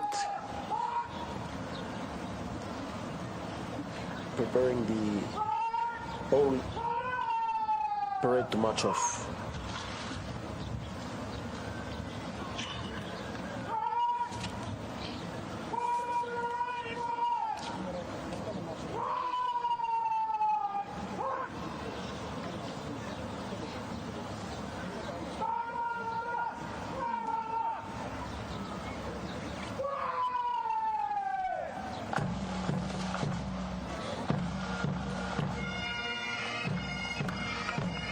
Ladies and gentlemen, this concludes our program this morning. Why don't we give them a round of applause as they march off the parade ground. Ladies and gentlemen, thank you for joining us on this historic occasion. This solemn and majestic ceremony is more than a parade. It is a vivid symbol of patriotism, discipline, and pride. The colors, our regimental colors, represent not only the history, achievements, and sacrifices of our military units, but also the enduring values that have united us as a nation. As we mark this 50th anniversary, let us continue to honor the courage, sacrifice, and unwavering commitment of everyone who has contributed to our nation's growth and prosperity. May this tradition continue to inspire future generations and serve as a symbol of our collective identity and hope. Once again, on behalf of the CDF, I stand here today with a heartfelt gratitude to acknowledge and thank all those who contributed to the success of this event. Your dedication, hard work, and support have been instrumental. That marks the conclusion of the presentation of colors, and would like to thank you, Captain Roderick Cambuel, for giving us an insight and taking us through this a procedural thing that I guess you're knowledgeable with it, and your contribution was good. It was a moment in time for the Defense Force in general, and also a moment in time on the eve of our 50th. So quite significant. Bradley. Yeah, well, John, just looking at the ceremonial events of the presentation of colors this morning, it was, after the Queen, we have a line of King and Prince, down the line in as far as the hierarchy is concerned. So I think the colors will remain for a very long time. And those who took part in it today will be, as I say, a moment in time. They'll take it away. They'll live with it for a long time. So will you, Captain, that you're able to tell the rest of the country the significance of this special little moment within the 1 hour PIR and the change of colors from the Queen to the King and all the formalities that go with it. So, very good. Thank you very much. Thank you. It's my pleasure and a privilege to represent the PNGDF and sit here to go through the ceremony with both of you. Thank you very much. Thank you, sir. And that brings to the end of that component of our telecast today, the presentation of colors here at Murray Barracks in Port Moresby on the eve of our 50th. We have another significant event that has just happened, the arrival at Jackson's Airport just a while ago of the Airbus A220. And there it is. That's the new plane that we've been talking about and we've been waiting for a long time. And you have a group of people it's been flying with the colors all the way from Canada to a number of, it went through a number of ports from Canada all the way to Honolulu, Hawaii, and to Nadi in Fiji. And from Fiji to Port Moresby is or was the last leg of that historic moment, of that historic trip. And making history is a female pilot. Would you believe her name is Captain Beverly Parkey? And with her, of course, was Captain Timothy Narara. He's the instructor, both Papua New Guineans, making history, bringing home our new Airbus A220, a plane that is set to revolutionize Air New Guinea's fleet of aeroplanes serving domestically within the region and internationally as well. So I think we will have the opportunity to go to the airport with those pictures. I think the Prime Minister, the Honorable James Marape, is at the airport to witness or to take in that moment in history of our country's national flag carrier. That is the Airbus A220, a plane, one of several, and we believe it might go up to as many as 11. I could be corrected here, but it is the beginning of a new era, a new chapter of our flag carrier. It'll serve the domestic routes as well as the region and internationally if that need is required.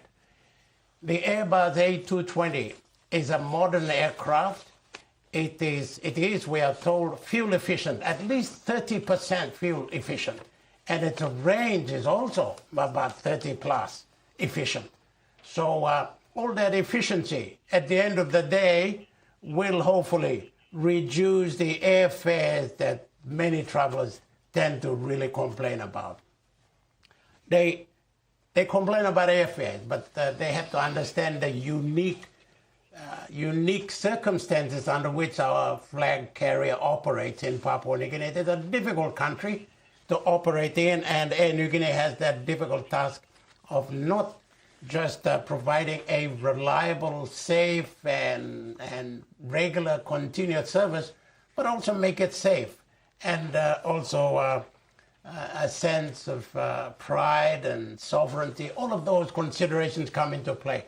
So there's that Airbus A220. You're seeing it for the first time, and how it is at the airport. We are celebrating its arrival with fanfare, with tradition, with officialdom, all of that. Bradley. Yeah, John, it's a moment in time in Papua New Guinea's air carrier, Air New Guinea, and also a reflection of how far we've come as a country in the aviation space. Another milestone for Air New Guinea. For a while, we've stuck with the Boeing series of aircrafts. Now we have an Airbus servicing our airwaves once more. And John, just looking at the plane itself, the color is splendid. The Papua New Guinea colors. It's always eye-catching, really, just looking at it. You can't go wrong with those colors.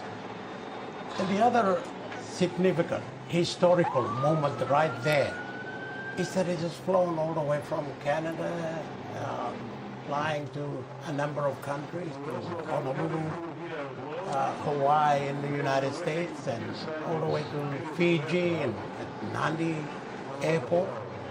And I think when it landed, I don't know, we may have missed those pictures while we were covering the presentation of colors here at Murray Barracks. But I think that it is tradition that it gets a new plane, making history, new arrivals gets a normal washdown. It's almost a salute that is accorded to such times like this. And when I look at that's a little earlier on when it taxied in, and I'm sure that if we're lucky, we can catch a glimpse of the washdown. And these are, yep, there it is, the washdown. That's the salute. Bigla baluzla yumi. Nubla, and by replacing all the Fokker 100s and Fokker 7s, that's the aeroplane that'll be a part of our air travel in Papua New Guinea for some time.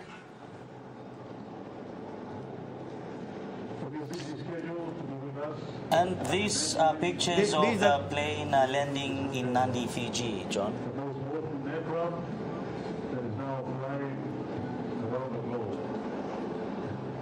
Oh, and the Papua New Guinea community was there to witness. And there was a few Papua New Guineans at Nadi Airport, and of course they will have heard that the PNG Air New Guinea's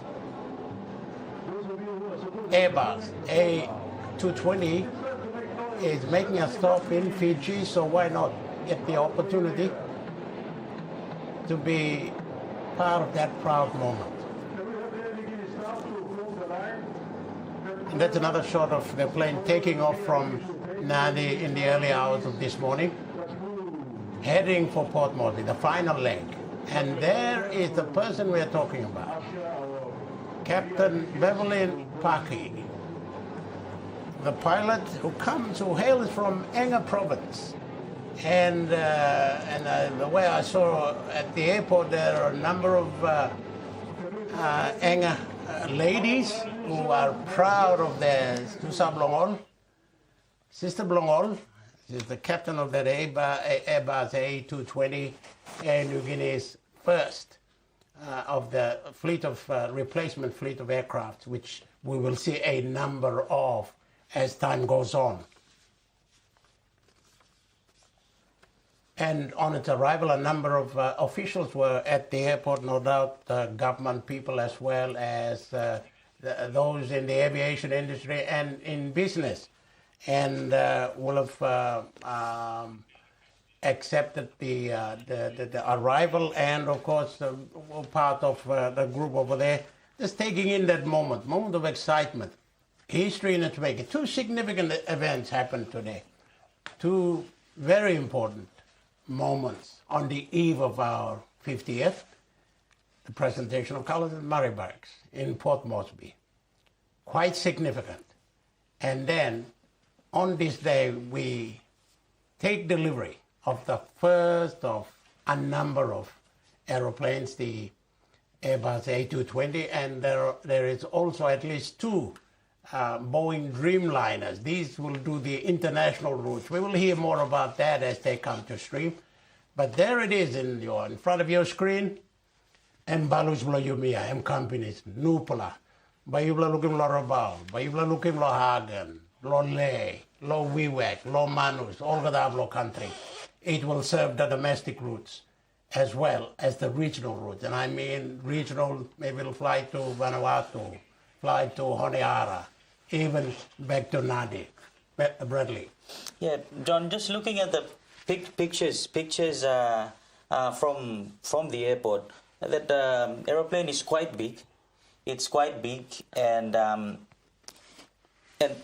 told from the numbers we're having, it will transport at least 138 passengers, 8 in the 130, of course, the economic class, and the other 8, of course, will be the VIPs in front. So quite a big plane if you look at it in terms of the number of passengers it can transport at any one time. Yes, that's true. And also the news about this new aeroplane is that its fuel efficiency ratio is quite good. 30% fuel efficient, and then the range is even longer with that much fuel. So we're getting a better deal, and hopefully that'll translate to reduced airfares. And this is something on the lips of every traveling Papua New Guinea, of the reduced airfares. I did talk to the chairman of the National Airline Commission, Carl Yellow, and also the managing director then, Gary Sadden, and they did talk about the significance of this aeroplane, how fuel efficient it was, and the range. But the other thing is that it brings the airline to come of age, and gives, particularly with Chairman Yellow, referring to it as an opening, an eye-opener in the aviation industry for young Papua New Guineans who want to be, or aspire to become politicians, pilots. Politicians later on, and some pilots do end up becoming politicians. And so to become pilots in their lives, and that plane there will get their thoughts to the next level to eventually fulfill that dream of becoming a pilot.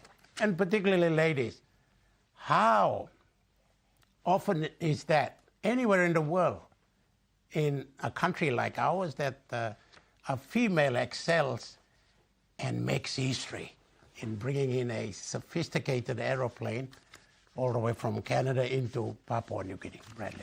Yeah, John, look, Captain Beverly Paki is from the Enga province, and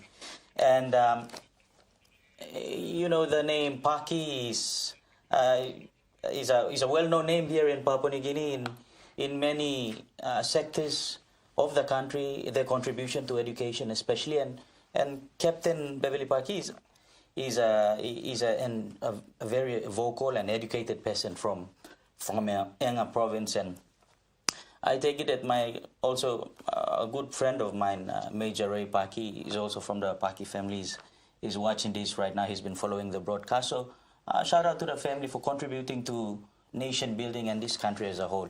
You mentioned the airspace, but also other sectors here in Papua New Guinea, John. Yes, Bradley. We're taking the pictures from the airport as it's happening.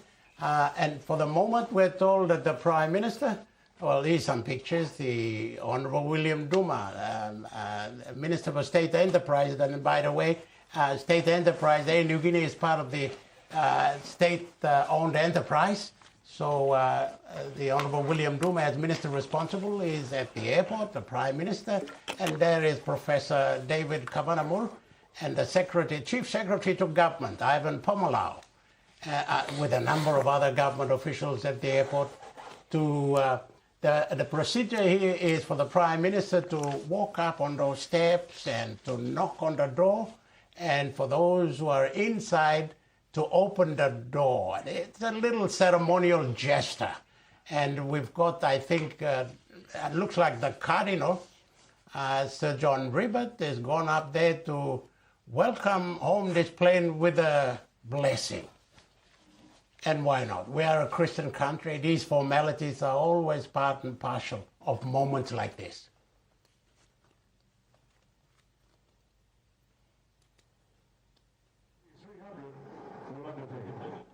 And now, ladies and gentlemen,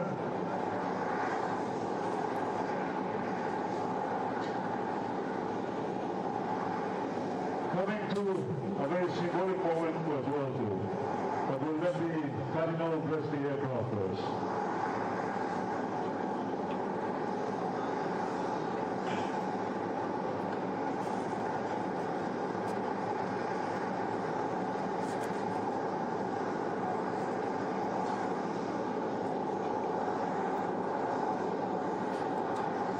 The refleeting program of the national airline has been an agenda that has been on the list for all governments, and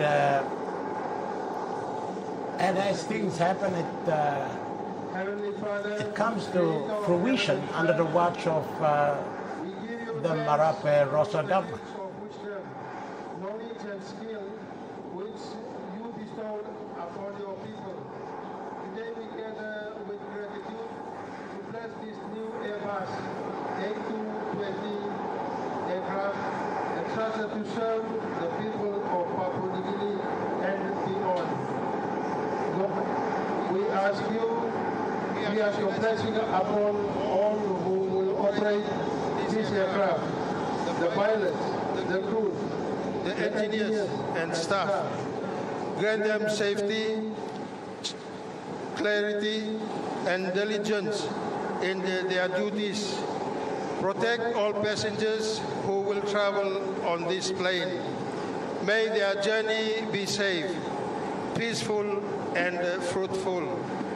Bless also the work of this airline and all those contribute to its service, that it may continue to be a channel of connection, unity, and development for our nation. As this aircraft soars through the skies, may it always be under your divine protection. Keep it safe from harm.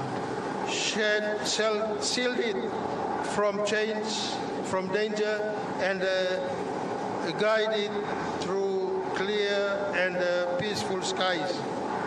Heavenly Father, may this blessing remind us that all human progress comes from you, and all our journeys are safe when we travel in your care. We make this our prayer through Christ our Lord. Amen.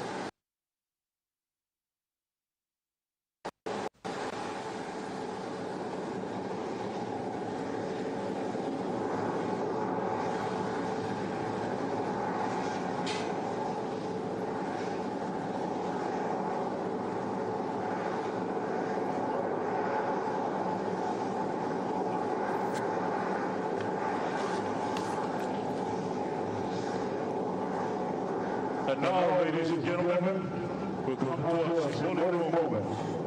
We have have the future of Papua New Guinea here with us. 60-year-old Awa Vele from Gaire village in the Central Province. Young Awa will be presenting the ceremonial Caesars to the Prime Minister, Honorable James Marape, the Prime Minister of Papua New Guinea. Accompanied by the Minister of State-Owned Enterprises, including our important dignitaries, and the Chairman of Air New Guinea and the COO.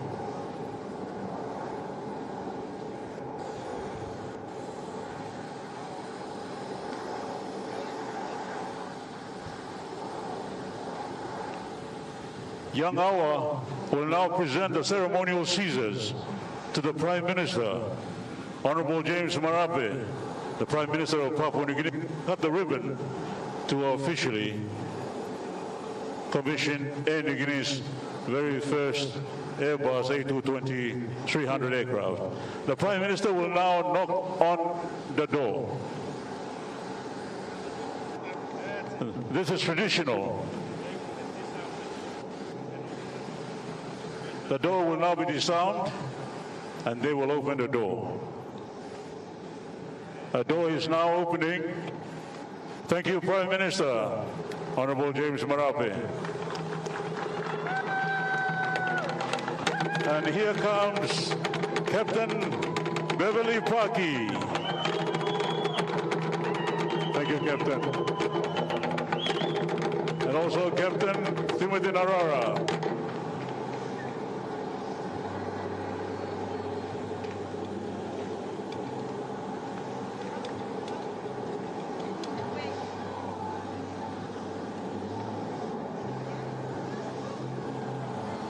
Prime Minister is shaking hands with Captain Paki and Captain Arara.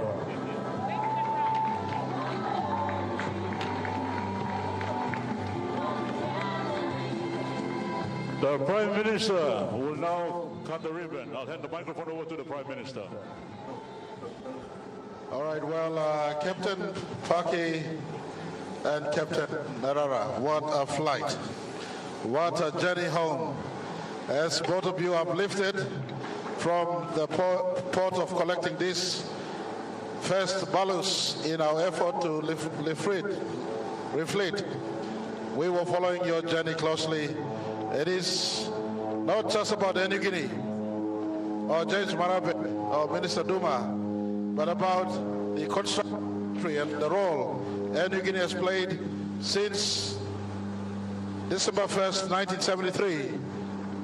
And since Captain Penny and Captain Boroga became our first two proud Papua New Guineans shepherding this, what a wonderful moment to see a daughter of our country and a brother of our country flying this new plane or balus back to our home, our first of many more planes to come in our refleeting exercise to ensure PX maintains safety, importantly for our people, and business for our national airlines company.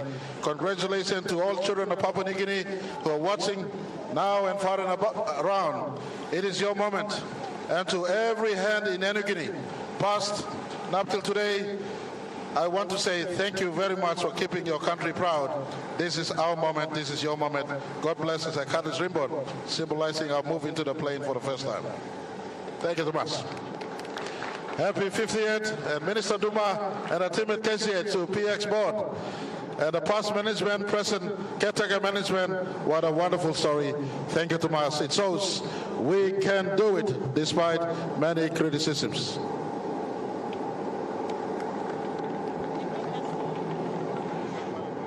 Thank you, Prime Minister. Now we will have the VIPs to be taken into the aircraft by Tenarara and our very own first, and also the first a female pilot, Beverly Paki. The VIPs are now touring the aircraft.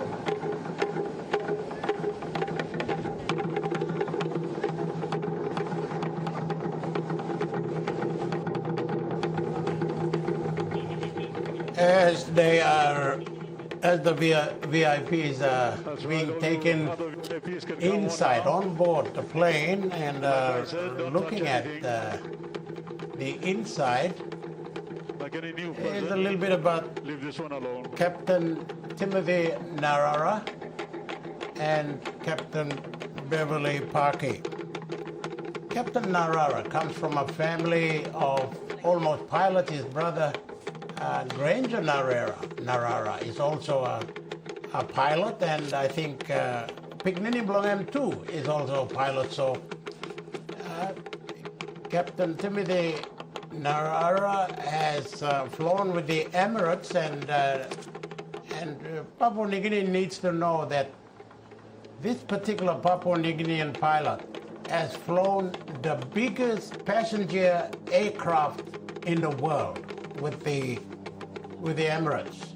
It's the Airbus A380.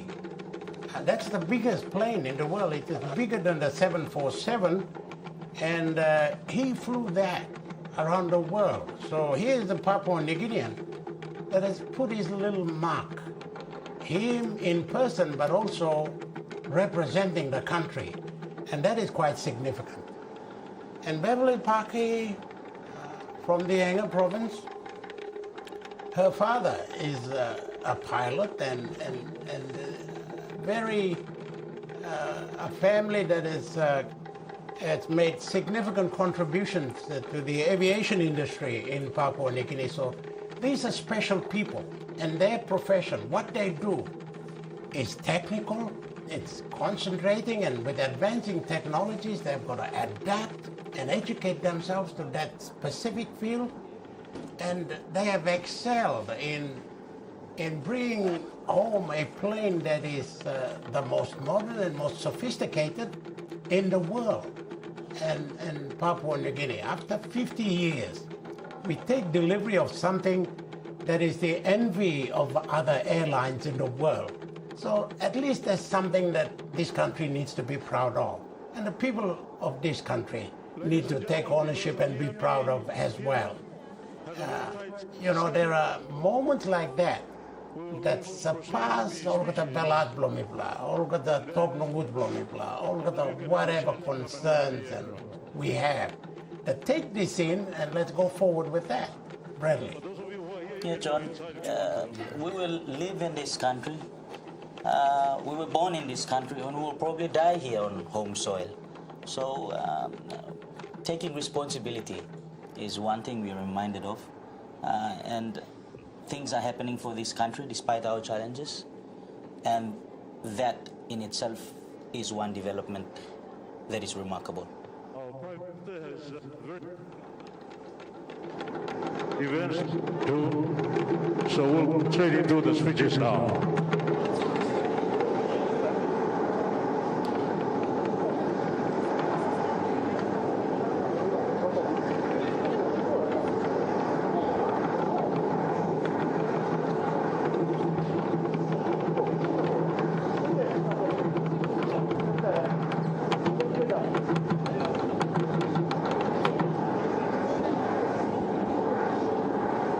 Past 11, 1 past 11, Prime Minister will leave at 11:15.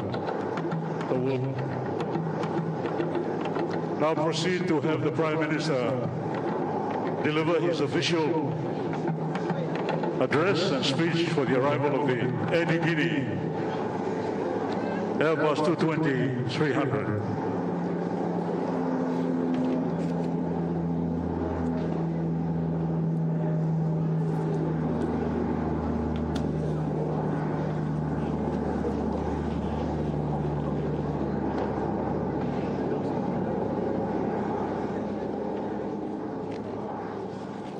I think the procedure there is for the Prime Minister, the Honourable James Marape, to at least make a speech about the plane and about this new chapter that we're writing.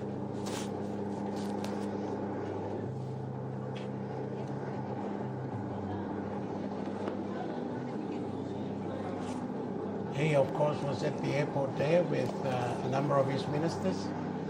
His Minister for State Enterprises, Honourable for William Let's Duma. stand up that one country, one people, one nation music. Come on, let's make noise. And New Guinea is part of the state-owned enterprises under his portfolio.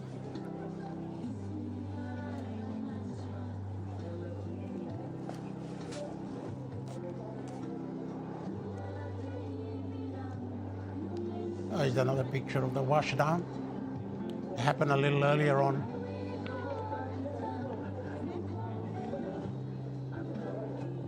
While we're waiting for the Prime Minister, these pictures are memorable. They're first. Can I have the attention of all staff of Air New Guinea and everyone lined up in front of us? Please stand around. Stand around with the On official home soil. speech by But if you see it in another country, Honorable James But you cry. I am now.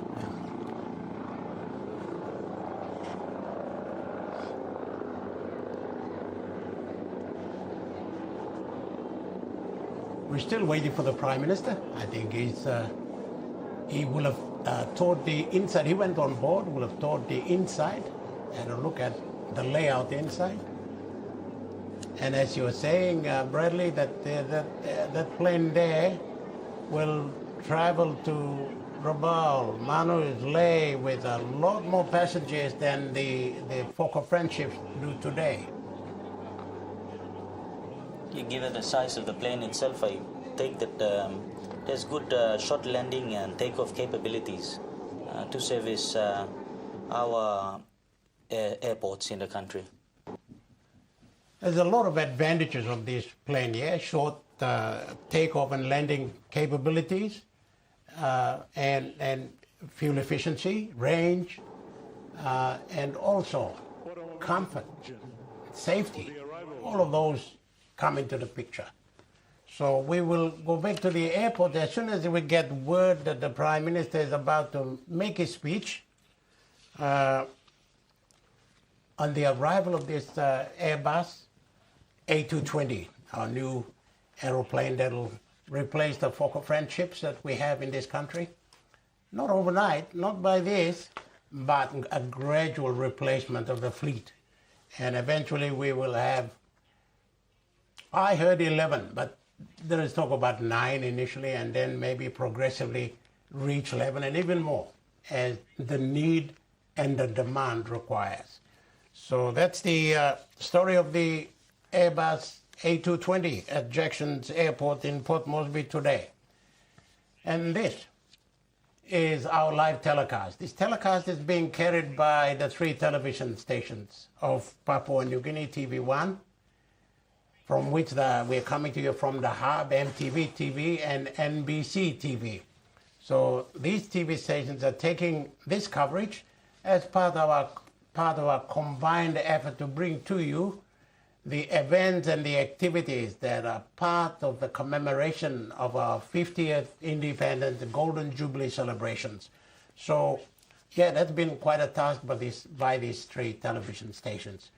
And I think we'll get the opportunity to get down to the airport and just have another peek at whether the Prime Minister is ready to make that speech welcoming home the new Airbus A220. Business. And I've always explained it's moments like this where I can see the product come together with people embracing new cultures and forming lasting relationships. Today I celebrate with you and embrace the diversity and beauty of this nation and our new partnership with your flag air carrier. For those unfamiliar with Azora, we are a US-based financial services business. We specialize in the origination and management of aerospace equipment financing solutions.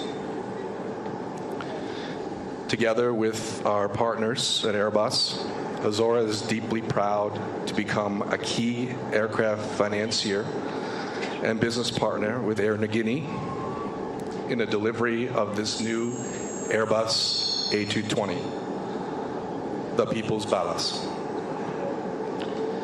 The A220 is best in class. It's the most modern, capable, and fuel-efficient narrow-body manufactured today. On the eve of Papua New Guinea's 50th anniversary of independence. The arrival of this equipment will bring a new era of mobility for the nation. Connecting the country internally, providing citizens and visitors with elevated comfort, safety, efficiency, and improved links to global transportation hubs. This moment could not have been made possible without the substantial hard work and dedication of Air Niugini's senior management, the board of directors, the shareholders, the fleet integration teams, and the skilled engineers and craftspeople at Airbus. I would like to recognize all of these contributors here today. Please give them a round of applause.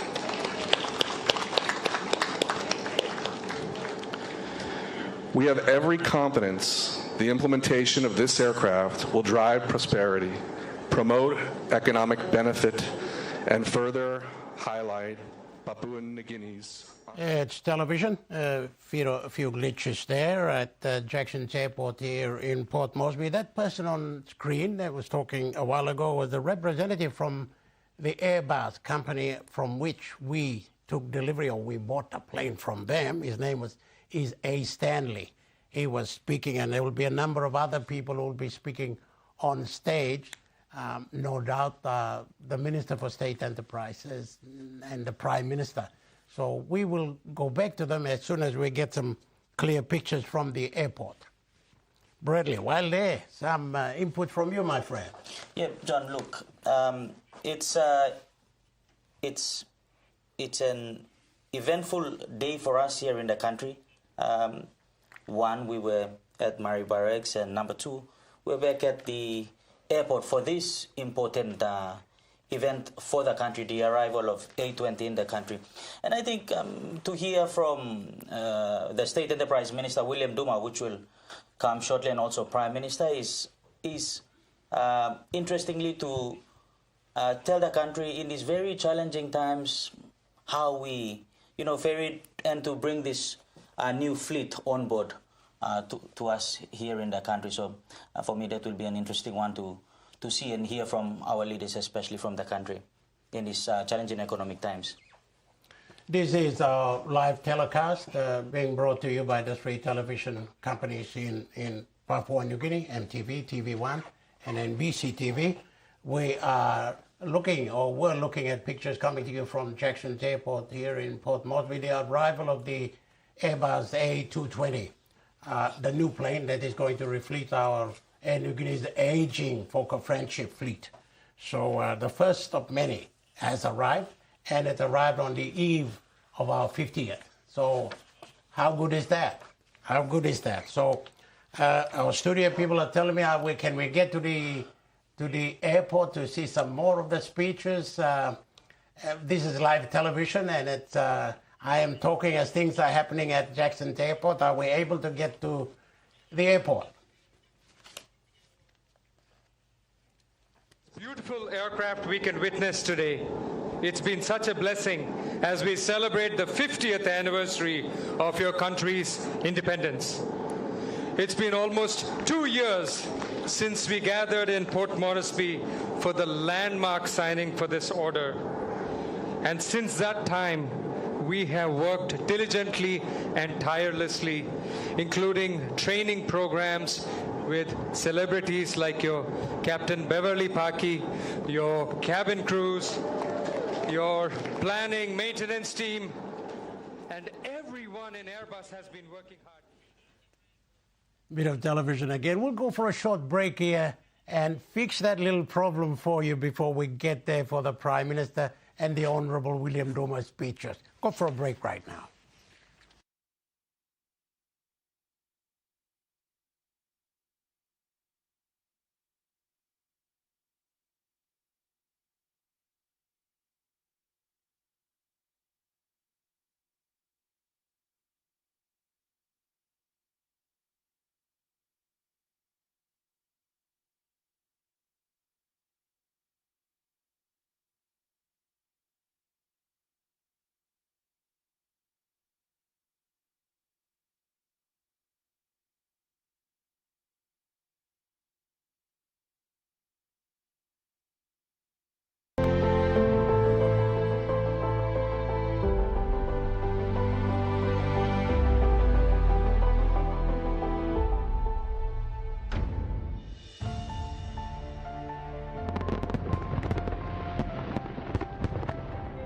One of the growths I've seen in emergency care over the last 50 years is actually the recognition of emergency care services as an integral part of the whole healthcare system. Emergency care was only recognized as a need in the early 2000s, and it has continued to grow. And that in itself is a big achievement, because emergency care spreads across the spectrum of both pre-hospital, transportation of patients to a facility, and the care that's administered at a healthcare facility. My message to all young Papua New Guineans, and especially women who would like to pursue a career in healthcare, it's a lot of self-sacrifice, but also reputation needs to be built and it must be maintained.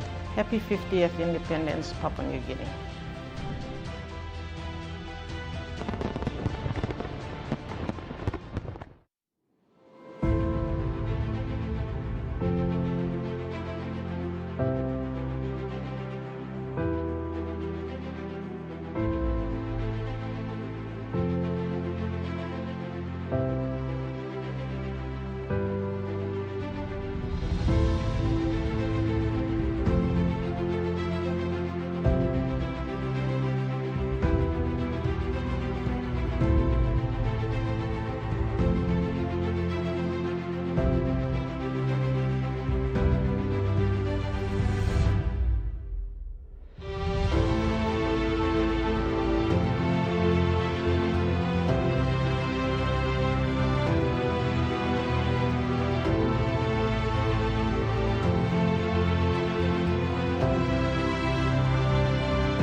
Well, we showed you the pictures of the arrival of that new plane, the Airbus A220.